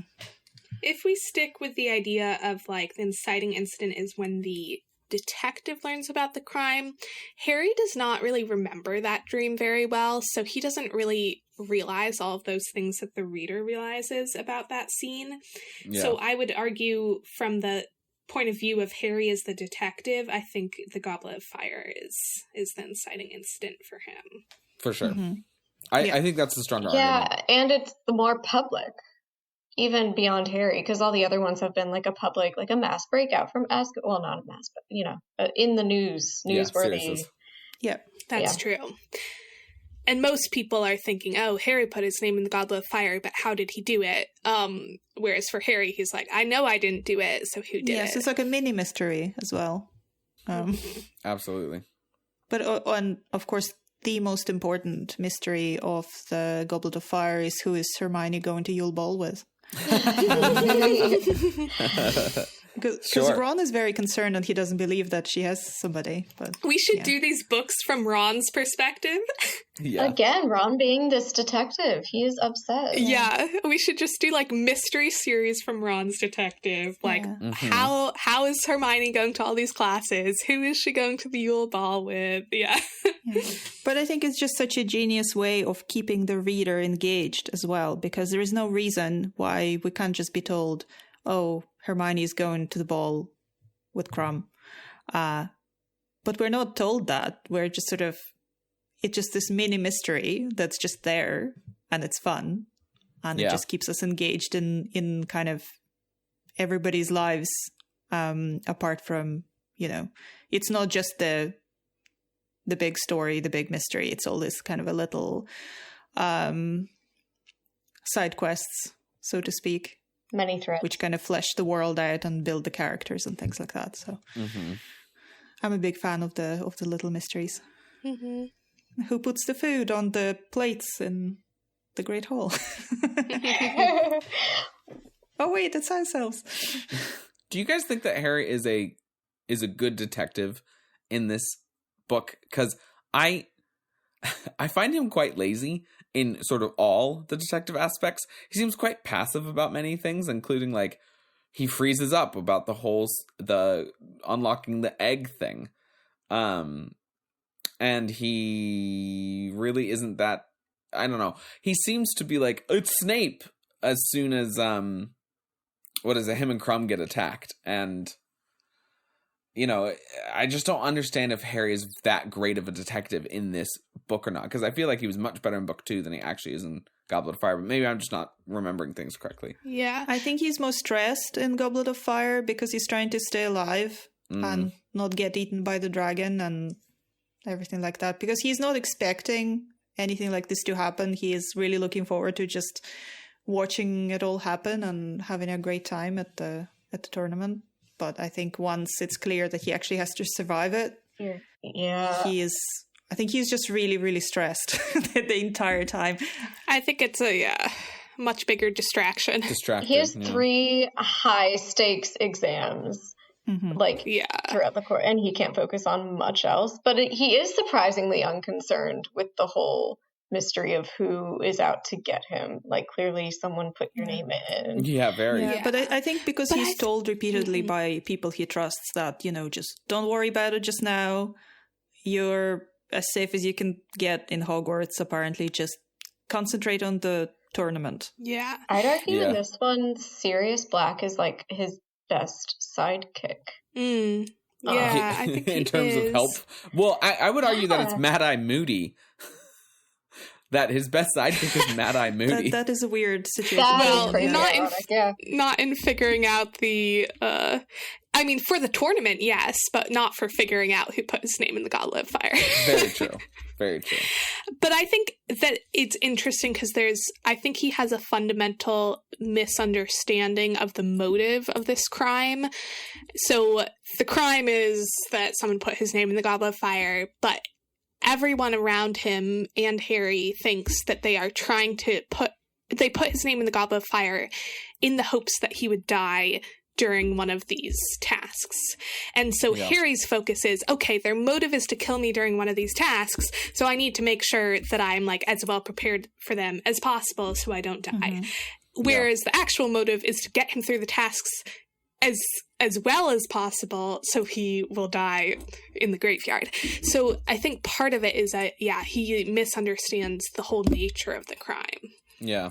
But, so we haven't even mentioned who our suspects are here. So we have Karkaroff is a big suspect, I think. Yeah. I mean, there's a lot of world building, so we meet so many people. Yeah. I think that, Ludo Bagman is supposed to be a suspect too. Yeah, he is. Even though my first few times reading the book, I had no idea that was the intention. I think I had to have that pointed out to me. I was like, oh, he's supposed to be a suspect? No idea. So he's not exactly like Harry never verbalizes to himself or anyone else that he's a suspect. Yeah. Yeah, he just acts weird, and he's way too excited when Harry's name comes out of the goblet. Someone help me, is that a red herring then? Yeah. Or is... Yeah, I would say that's a red herring. Yeah. And like the whole in the Pensieve, this like Ludo Bagman was under suspicion of being a Death Eater. Yeah, those are all red herrings, I would say. For sure. Barty Crouch Sr., I think, is also set up to be a suspect with the whole like Harry sees him on the Marauders map. He seems to be kind of distant and strange. He's not showing up to different events. So he's set up as a suspect. Snape is just like kind of eternally kind of a suspect for everything. For all things ever, all the time. Yeah. And this is where like I feel like Sirius does a lot of detective work for them, or he seems to enjoy it in that scene in the cave when they're just like telling him everything that's happening. He's like, well, this is what I know about this person. It couldn't be, I don't know. It seems like the whole time he's doing a lot of Harry's work for him. He's given them a lot of context. That's kind of historical context almost that they wouldn't necessarily be able to get otherwise. Yeah. And I guess he's been useful, yeah. Yeah. Major clues. I mean, can we talk about the movieism with Karkaroff? Just why? The movie ruins this mystery. The movie ruins Goblet of Fire. Like, David Tennant is probably my favorite actor of all time, but the little tongue motion that he does to like be like, hello, father, and then he flicks his tongue out twice to the left. That's just weird. And then followed up by Mad-Eye Moody almost immediately doing the same thing. If you're at all paying any attention whatsoever, you're immediately like, hey, that guy's that guy. Oh, that's weird. Yeah. Oh, that's bad. Oh, no. Yeah, to the audience. It is insulting. Yeah. And it's insulting to the book. Like, yeah, there's a way more mystery around it, and Harry kind of, sort of is looking into it, maybe just a bit. But in this movie, Harry's just like la la la la, try a wizard tournament, and the director's like, hey, audience, look. Do you see this guy? You see this guy? You see this guy? They're the same person. Also, they kind of solve the whole thing in the first 5 minutes of the movie. Yeah. Which kind of doesn't really make it as much of a mystery at all. Yeah, they put him, in that scene. It's so weird. And also that there's this like weird scene where like Karkaroff is like going into the Goblet of Fire room, the Goblet of Fire while nobody else is there, and it's like they never give any explanation for that. It's just like, look at him, he's suspicious, and it's like what? Like I don't know. And I guess if someone has to defend them, which they put a lot of time, love, and care into them, have to respect. They left out Bagman, who would have been the red herring, so they had to capitalize off of Karkaroff, I guess. Hopefully we get Bagman in the new series. But, yeah, it's simplified. But, yeah, if they had made Barty Crouch Jr. part less obvious, then I think they could have, like, made Karkaroff a much better red herring without, like, coming up with fake stuff. Totally. Like, Karkaroff just, like, is a good red herring. Like, he just, like, is an unpleasant person. He is an ex-Death Eater. He's the head of Durmstrang. Like, he just is a good red herring. Like, you don't need to try too hard. But because they made Barty Crouch Jr. so obvious, they had to, like, make Karkaroff a more, obvious red herring. Yeah. I just think it's such a strange directorial decision, and I still don't understand why they've structured the movie as they did. I mean, I'm assuming they're professionals. They probably had some kind of reason, but I don't get it. I really don't. Because it could have been such a good mystery. Like, why did they reveal it at the very start? I just don't know. Yeah. Absolutely. Shall we move to Order of the Phoenix? Let's do it. So, Order of the Phoenix to me, when thinking back to what you were saying, Leah, about Rowling's, there's 6 whodunnits and why was it? Yeah. I think Order of the Phoenix is the why was it. The whole thing is around, why did Voldemort choose me? Why did he go after me? Why did he want to kill me? Why was that? And I think the inciting incident here, I don't know. The tangent that Irvin and I went off, and I forget who else was on that podcast with us, but was all about, at one point I started to say, after book 4, all the inciting incidents for the book occur in the book previous. So, yeah. You know, like the whole Order of the Phoenix premise occurs because Voldemort comes back. Voldemort is then revealed. That starts the inciting incident for book 6. Dumbledore dies. That starts the inciting incidents for book 7. In terms of the mystery inciting incident, what is hidden in the Department of Mysteries, I think the inciting incident has to be Harry's dreams. Yeah. Because there's no crime around the Department of Mysteries until Bode is strangled by the devil's snare. And then they start to piece things together. But the inciting incident, as far as like, what is this, is like both a mixture of Harry's dreams and Sirius trying to tell Harry as much as he possibly could. Yeah. And saying, there's a weapon. Yeah, I think that weapon part is the more obvious inciting incident, but obviously the dreams are, like, more directly relevant, because that's, like, literally what Voldemort... Like, Sirius's thing is a little bit more abstract. Voldemort is, like, literally showing Harry what he's trying to figure out through those dreams, but I think as a reader... And from Harry's perspective, probably the weapon part is more obvious. But I think the dreams, yeah. I would have thought the dreams are more of a mystery element rather than an inciting incident. Because Harry's trying to figure out, are they real? What do they mean? Is he the snake? Is this actually happening? Or it's in his head? Because I think it's a bit too kind of spread out, because it's not one specific dream, unless you count just the first chapter dream, because he continues having different dreams, and he has the recurrent dream that's separate from the one with the Frank Bryce. Do you know what I'm trying to say? Yeah. They're driving, his dreams, I think, are driving the plot and supposed to be building tension in the way that the crimes were in Chamber and in the next. But it's weird because they aren't real. Well, I guess they are. Once it's Arthur's attack, it's a crime.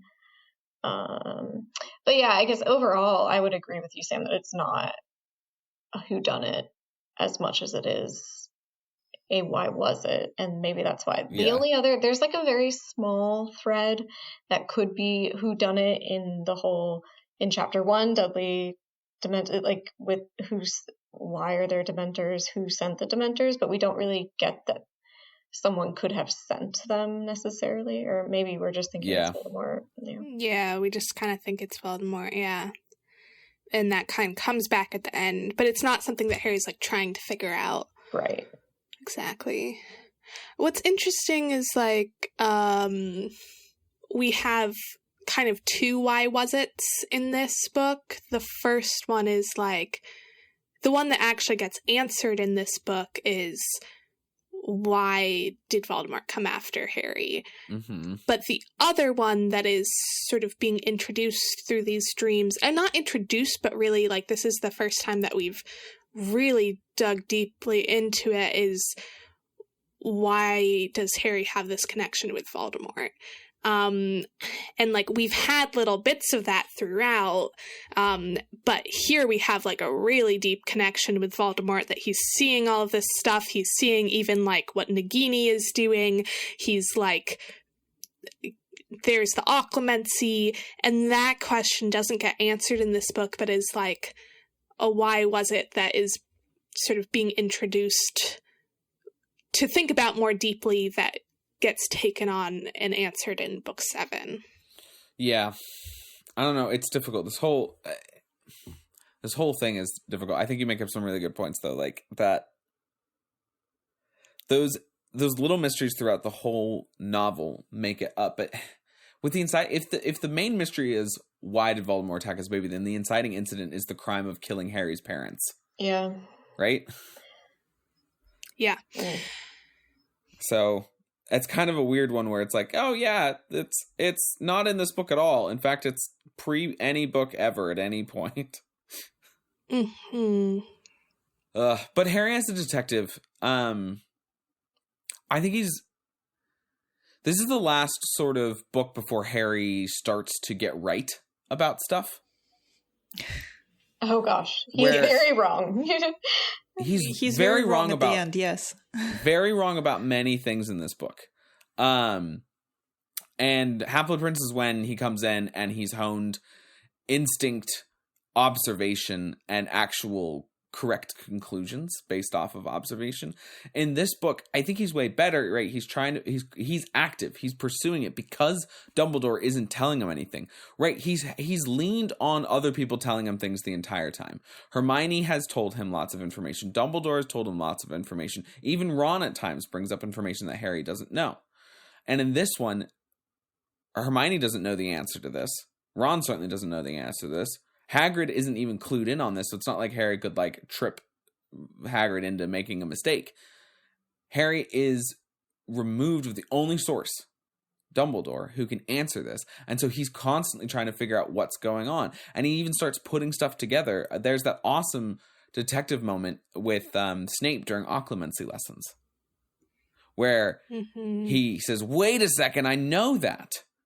And Snape's like, you're not supposed to be getting information out of the Dark Lord. And Harry's like, yeah, that's your job, isn't it? And that's like Snape's like first, I super respect you, dude, moment where he's like, yeah, well done, Potter. That is my job. It's a great pull. Yeah. So I think he's a much better detective, even when at the end he gets fooled by Voldemort. And the crimes, quote unquote, are, no one else is really, their attention isn't drawn to them because no one really knows about them except Harry. Yeah. And it's like all of the feedback he's getting from everyone, including his friends, is like, you should try as much as possible not to get new information about this mystery. Like, you should be trying to use occlumency. You should be trying to shut this out. You should not be trying to figure out this mystery, which is interesting. It's like kind of a flip from earlier things when like Ron and Hermione were always like on his side trying to figure things out. Here it's like, this is not, like, this is dangerous for you to try to figure out what's going on. Yeah, absolutely. And ironically, it makes it worse. Yeah. And for him, way more worse. likely to try to do it. Yeah. It's the case of, there's withholding of information from Harry and by adults from book 5 and book 3 again. Right? And discouraging him to investigate this information. Like with book 1. Wait, explain in book 1. Oh, in book 1, right, they're constantly like, no, Hagrid's the one that's like, no Hogwarts teacher would ever go after the Sorcerer's Stone. And Hagrid is constantly telling Harry and everybody not to go looking for this. Versus in Chamber of Secrets, nobody even seems to know that Harry's even up to investigating it. Yeah, this book is interesting. It really breaks the mold of the other books in a lot of ways. Like, if we go back to the twist endings idea, like, this is the only book out of all of them that does not have a real twist ending. As in, like, okay, the fact that Sirius isn't actually at the Ministry, like, that might be surprising for some people. For some people, maybe not. But it's not something that makes you, like, rethink the entire book and be like, oh, like, there were all these clues all along that I should have been looking at things differently. It's just, like, a slightly surprising ending. So it's like, there is really no twist. There's no real... Yeah, it's really a different style than everything that has come before it. And honestly, the next 2 books too. Yeah.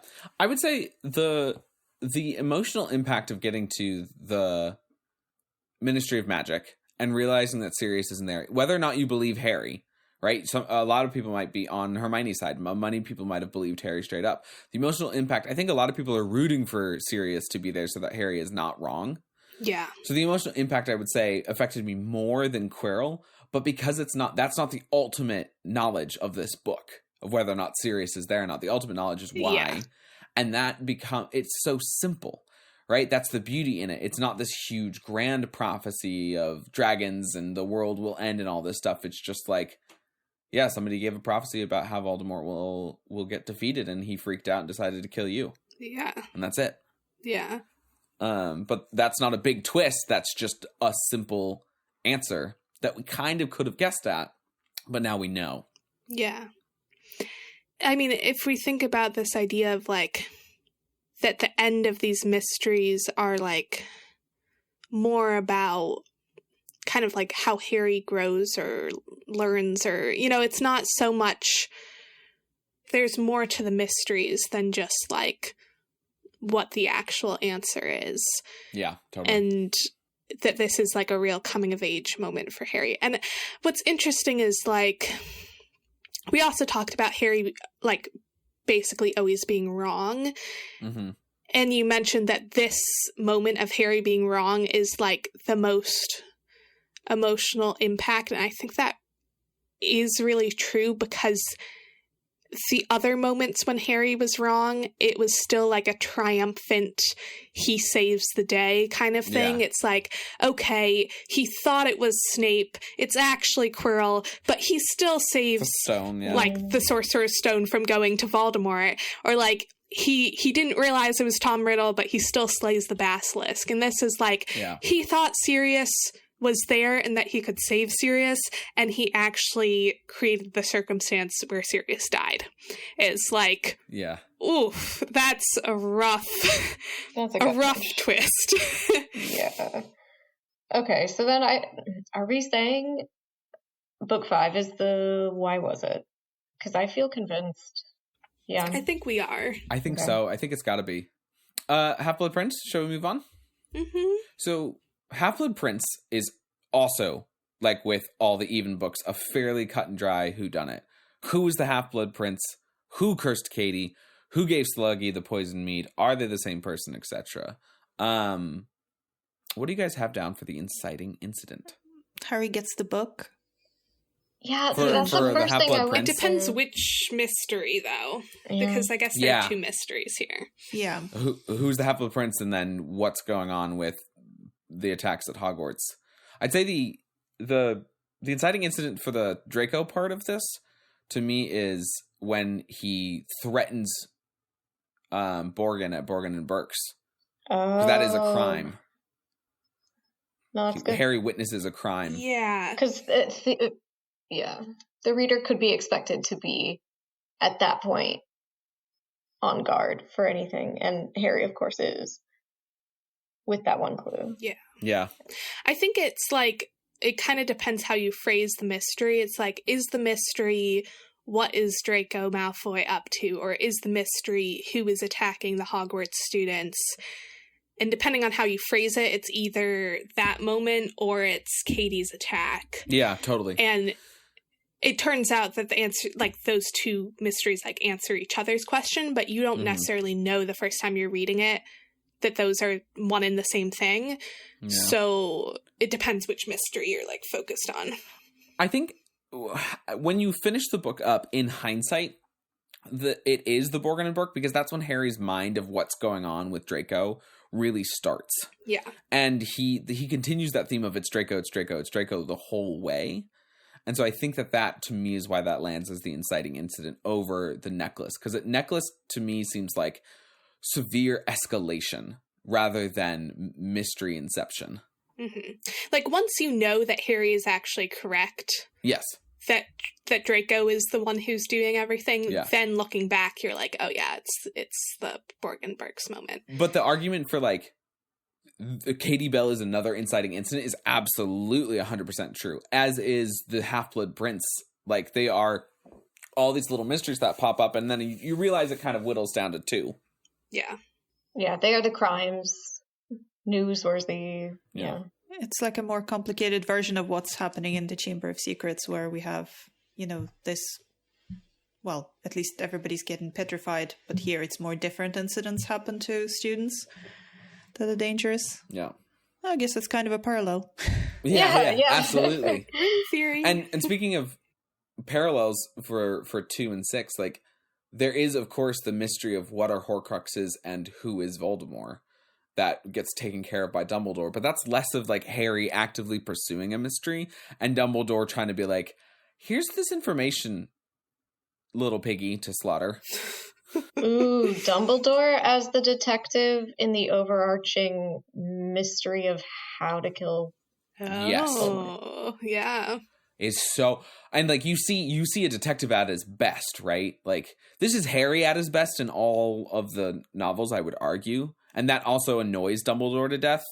But Dumbledore as the detective, and even Voldemort as a detective, you get to see, right? Because you get to see Dumbledore going and getting these memories and saying to Harry, like, how he went and got them, and like some of the details are a little vague, like, did he torture it out of Voldemort's uncle or not, etc., etc. But then you also see Voldemort sort of weaseling information out of Slughorn in a very posh, smooth, criminal way. Yeah. Crystallized pineapple strikes again. Yes, it does. Yeah. Well, in this book, like, Harry doesn't really have his sidekicks, because Ron and Hermione are really just not interested in what he sees as the main mystery here. Yeah. But he does actually do a lot of detective work on his own. Like, he is really trying to figure things out. Go off with his invisibility cloak, use the Marauder's map, all of that, follow people. Yeah, so have his house elves follow people. Yeah, so he really goes all in on this, even without his 2 main sidekicks. I would argue he even becomes house elves are his sidekicks now. He becomes Dumbledore's sidekick. Yeah, his totally. Less intelligent, Except Dumbledore doesn't want him to be one. And he does have to get this this memory from Slughorn. So we see that detective work eventually work, which is kind of just him realizing that he had a potion that he could have used the whole time. But still. Yeah. It's very true. The fact that they don't make Felix Felicis in that next book, I know it takes 6 months or whatever. Yeah. And it's really complicated and everything, but like the fact that they don't try is always a little funny to me. Or at least ask. Sluggy, do you got any more? It would have been too easy, I guess. So the clues here, are thorough, I think. Or, they're so well done. Like, the vanishing cabinet thing. Totally. Obviously, every time he notices Draco is missing, and then, in the beginning noticing Draco, and then I think I mentioned Crabbe and Goyle as the girls dressed up, and that all goes to what is Draco up to mystery. Who is the Half-Blood Prince? I don't know if, I think there's the whole, fan theory of how did Harry not recognize the handwriting of Snape or something? Would have been his only clue. Sometimes I don't even recognize my own handwriting, so honestly, that does not shock me. Especially Snape as a teenager versus Snape as an adult. Yeah, also it's younger Snape handwriting rather than the teacher Snape handwriting. He's distracted when this happens, but with the whole Malfoy Sectum Sempra scene, after that scene, he should have known it was Snape. I would argue, how would Snape have known to ask for his potions textbook? Yeah, seriously. Well, he does legilimency on him. He does legilimency. He does come to the forefront of his mind while he's attempting to provide occlumency, and Snape is doing legilimency. Mm-hmm. So there is that, but there's also I don't know. It's such a specific ask. But also he is a teacher who has a right to confiscate anything he feels is in some way dodgy from a student. Or sometimes even without any explanation of why. You can just take his stuff, so... That could be a reason why he doesn't think about it. Also, he's like traumatized because he almost murdered someone, and he's like trying to date Ginny, and he's trying to Slughorn. He's got a lot going on, I guess. There's a lot going on. Yeah. I'm surprised he didn't just go over to Dean and use Sectum Semper on the way to get his potions book. God. Don't think he hates Dean that much. Yeah, but the monster in his chest does. Yeah, it's a friendly monster. It's a friendly murderous monster. He's a reluctant, friendly dragon monster. Yeah, I all in all, I think it's a good mystery. Lots of different mystery elements. Good conclusion. Really quite great. Nice and tight. Mm-hmm. Yeah, and a great non-twist twist for the reader, I guess. And then the twist about the non-twist is that Snape is actually friend. And this is all planned, but we don't find that out until next. Twist within a twist, yeah. Yeah. And I think, like, even though Harry was saying all along that it was Draco, like, I think the whole, like, vanishing cabinet, room of requirement, like, what is Draco actually up to in the room of requirement? Like, that I think is, like, a juicy, like, surprise at the end. Like, I don't think most people would guess that. Mm-hmm. And we get the villain info dump that Dumbledore sort of pulls out of Draco, which is nice. Yeah. Which is a great scene.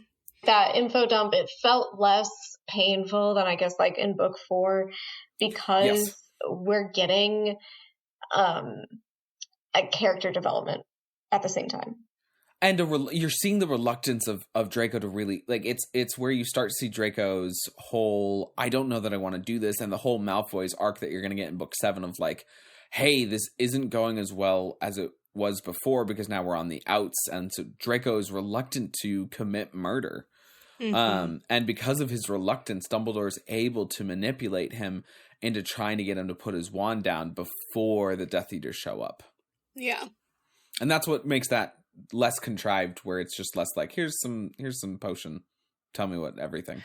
I don't think it's really that contrived in the 4th. I mean, I still don't mind it, I think, in my head, because he had to be silent so long.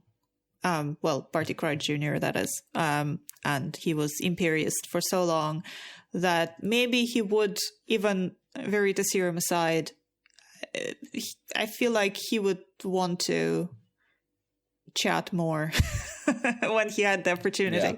So I actually really don't mind it in the 4th book. And I think going back to the sort of mystery idea, I think that this is a trope of the genre, is that there has to be at the end either the detective explaining how they figured out that the villain committed the crime, or the villain explaining how they committed the crime or why they did it, or like a combination of both, or a conversation. Like, that is just a trope of the genre and is kind of necessary, and I find it enjoyable because it's like then you're going back and being like, oh, like all of these pieces fitting together. So to me it's just like that's how these books work. Yeah, definitely an essential component. I think personally I recognize, I think what you guys are all saying, like, it's gotta happen. It's gonna happen. The way that it happens, I just really enjoy in Half-Blood compared to, I think, in Goblet. It's incredible. 100%, I'm not trying to, I really like the Barty Crouch Jr. moment. I'm not trying to turn it down that much. I'm trying just comparatively, I like this confession better.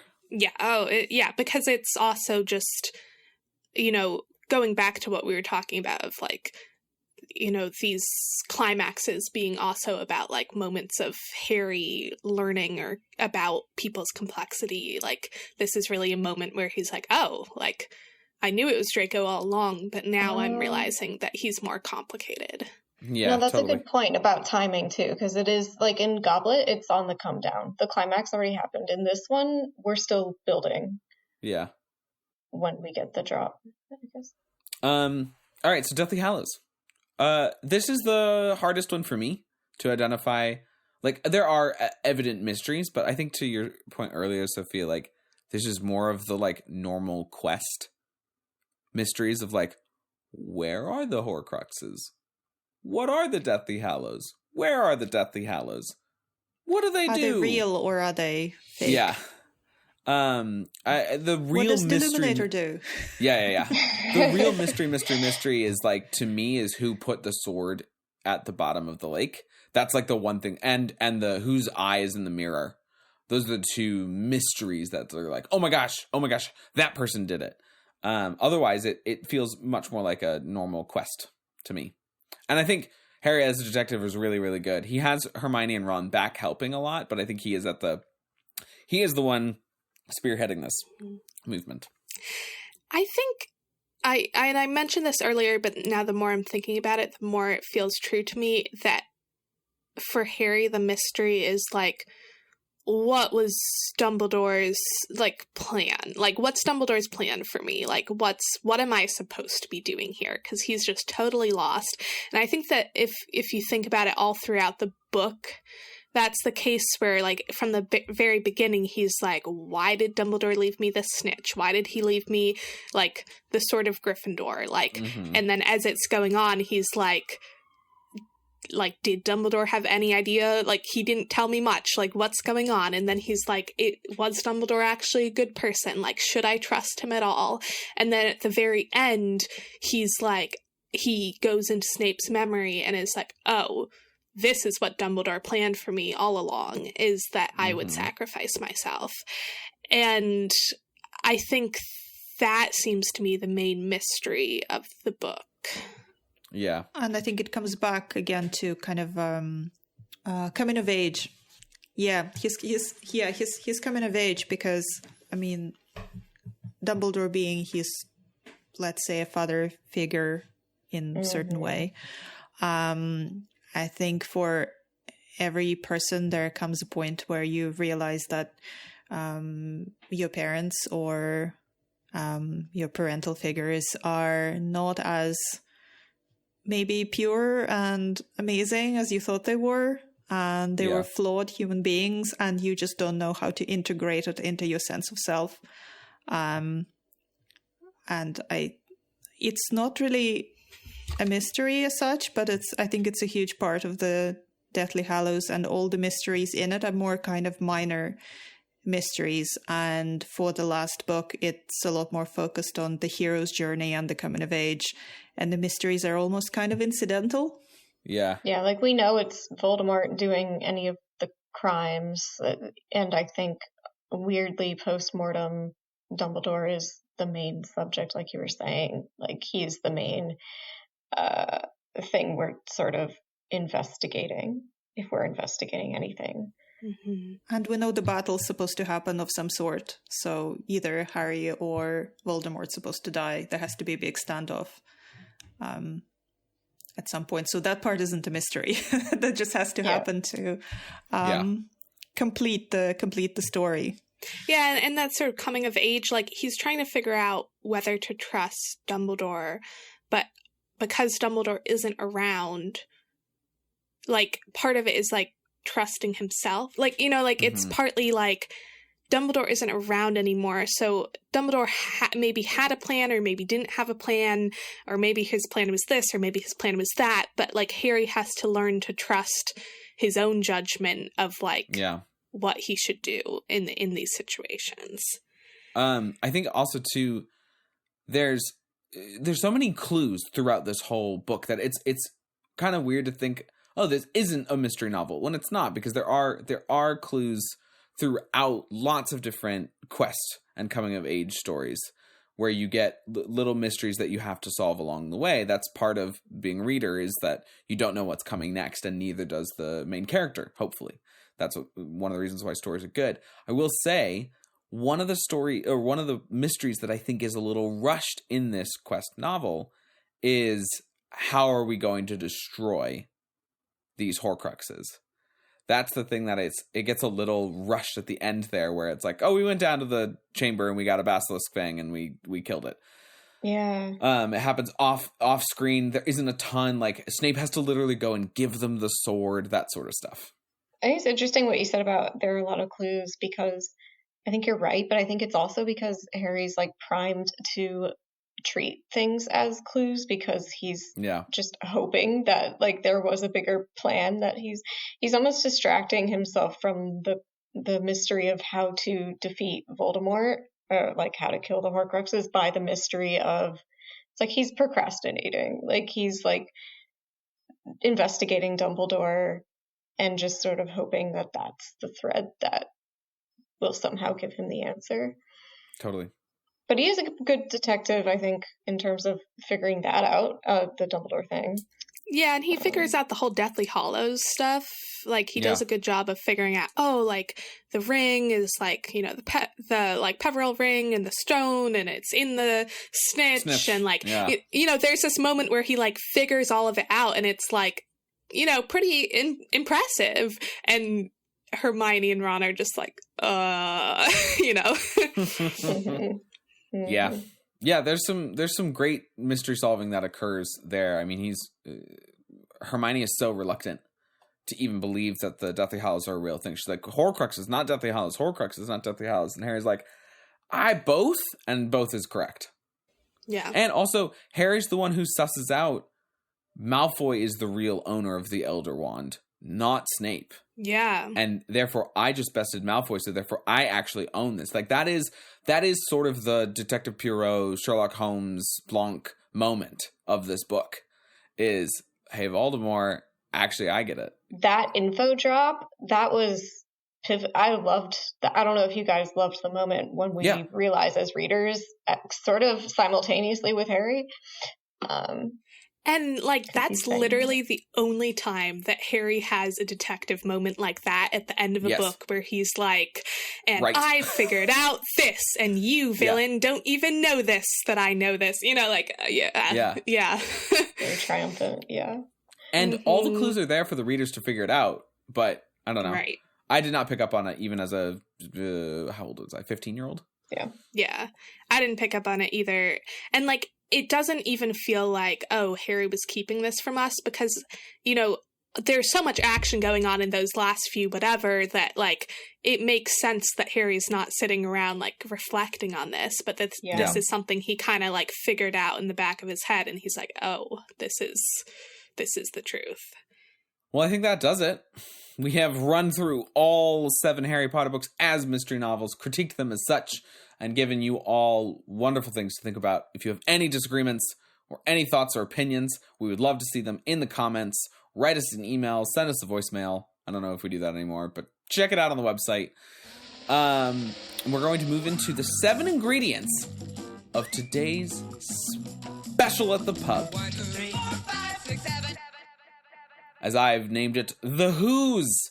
Please don't sue us, The Who. This is not about the band. This is about The Who's. Anyways, The Who's. So there's 7 books. Feel like there's at least 7 Who's that you could do. So what I've written down for books 1 are Who is Nicholas Flamel and Who is trying to steal the Sorcerer's Stone. For book number 2, Who opened the Chamber of Secrets. For book number 3, Who let Sirius into the castle, or Who actually betrayed Harry's parents. For number 4, Who put Harry's name in the Goblet of Fire. For number 5, Who the does Dolores Umbridge think she is?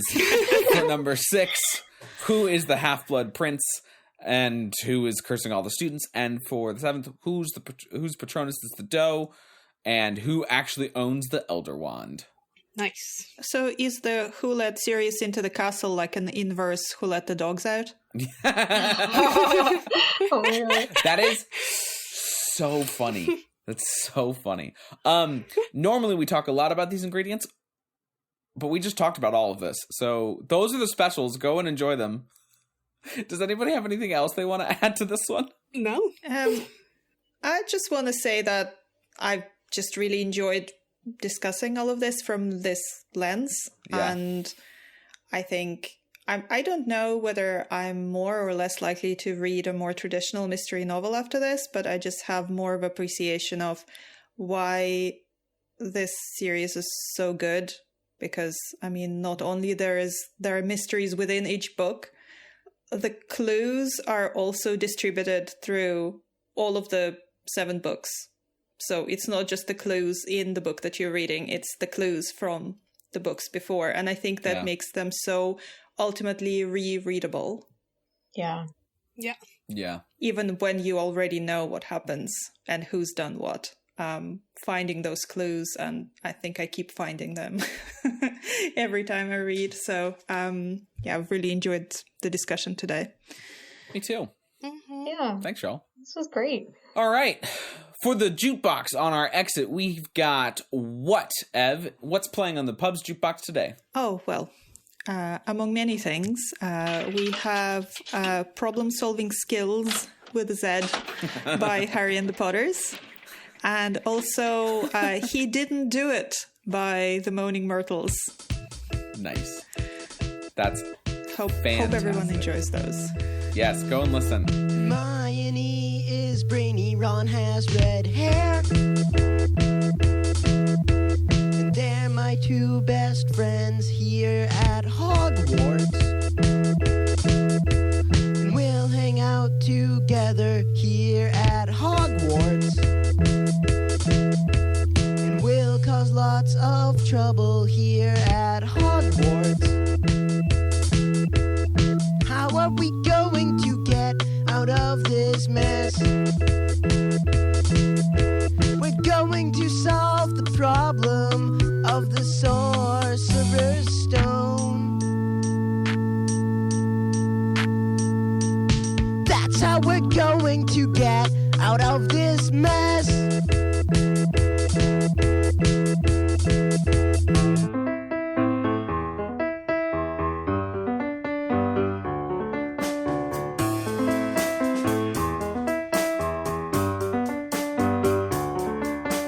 Please can you listen? Although I am dead, you chose the wrong suspect and you've been misled. You think that the spider sent me to my grave. If we're to save Hagrid, then we must be brave. He didn't do it. He's not that kind.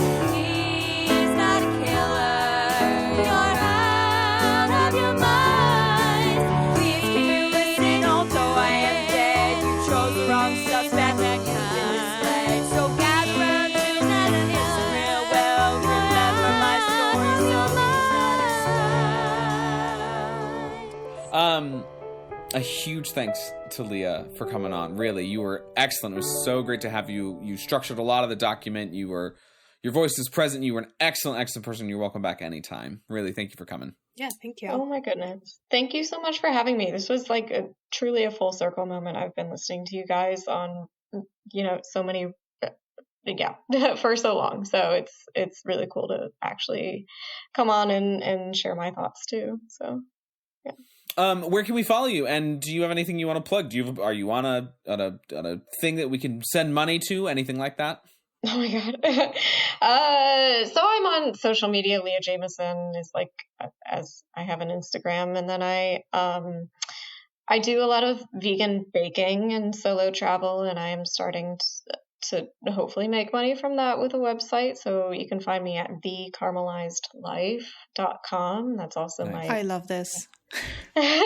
the_caramelized life on Insta. And if you're, I would assume the listeners go to MuggleNet or are familiar with MuggleNet. So one of my recipes is for vegan butterbeer cookies. They featured them. So you can find that on MuggleNet. That's great. Awesome. Thanks so much, Leah. I'm definitely going to look up the cookie recipe. It sounds amazing. Oh my God, you need to. They're so good. So good. And speaking of butterbeer, thanks again to Shruka for buying us this round of drinks. Woo! That was unexpected. Ooh. I'm so sorry. I was just excited about Shruka. I literally jumped back in my seat. I'm so sorry. Thanks, Shruka. So I was clearly excited and had a fair amount of butterbeers. Too much to drink. I mean, during it our did discussion. save his life earlier. I so- did, yeah. She was my Yes, fave. thank you for saving Sam's life, Shruka. We really Yes. appreciate it. If you listeners would like to buy us the next round of butterbeers or whatever have you, head over to patreon.com/3broomsticks with numeral 3 and sign up to one of our Patreon levels. And you can also help by rating and reviewing us. And if you like our show, don't forget to tell your friends. Word of mouth helps us hugely, and we always love to see these. And leave comments under our episodes. We're always happy to hear about other people's thoughts and theories, and who knows, maybe we'll even give you a shout out at the start of episode. Yeah. You can find us on Twitter, TikTok, Instagram, Facebook. Our assorted handles and our email address can be found in the episode description or on our website. You can go to 3broomsticks.com. That's with the 3 spelled out. There we'll have links to the essays that we mentioned. You can submit a topic, just like Leah did. Leah, this was your topic. She submitted it. Then she was on the pod. It was great. And then you can let us know your thoughts, which would be also excellent. The next time we meet at the 3 Broomsticks, we'll be discussing, you guessed it, the twins themselves, Fred and Georgianus Weasley. I'm Sam Williams. I'm Sophia Jenkins. And I'm Ev McLaughlin. And thank you for listening. See you next time in the 3 Broomsticks. Cheers! Nice. Give me big old buckets of butter beer. Give me big old barrels of butter beer. Give me the drink I love so dear. And another round for my friend right here of the sweet old butter beer. This episode of The 3 Broomsticks was edited by Patrick Musilek. The theme song was written and performed by the Faithful Sidekicks. Make sure to check them out at thefaithfulsidekicks.com. Yay! Yay, Shruka. Yay! Okay, good. If you'd like to buy us a round To be of the more pub... enthusiastic applauding. Should we try that again? Let's try it again. Yeah. Patrick, Yes, we're going to let's do it redo again. that one. Before we get started today, there's a huge thanks to Shruka over at... Let me not die from a cough. Hold on. Quick, get the man the Sorry. drink. Thank you, Shruka. I'm for dying getting over the here. drink. Someone give me a butterbeer. God. Oh, thanks, Shruka. Oh, man. Yeah. Thank you for literally saving Sam. Saving my life. Oh, my God. Who knew? Shruka saving lives.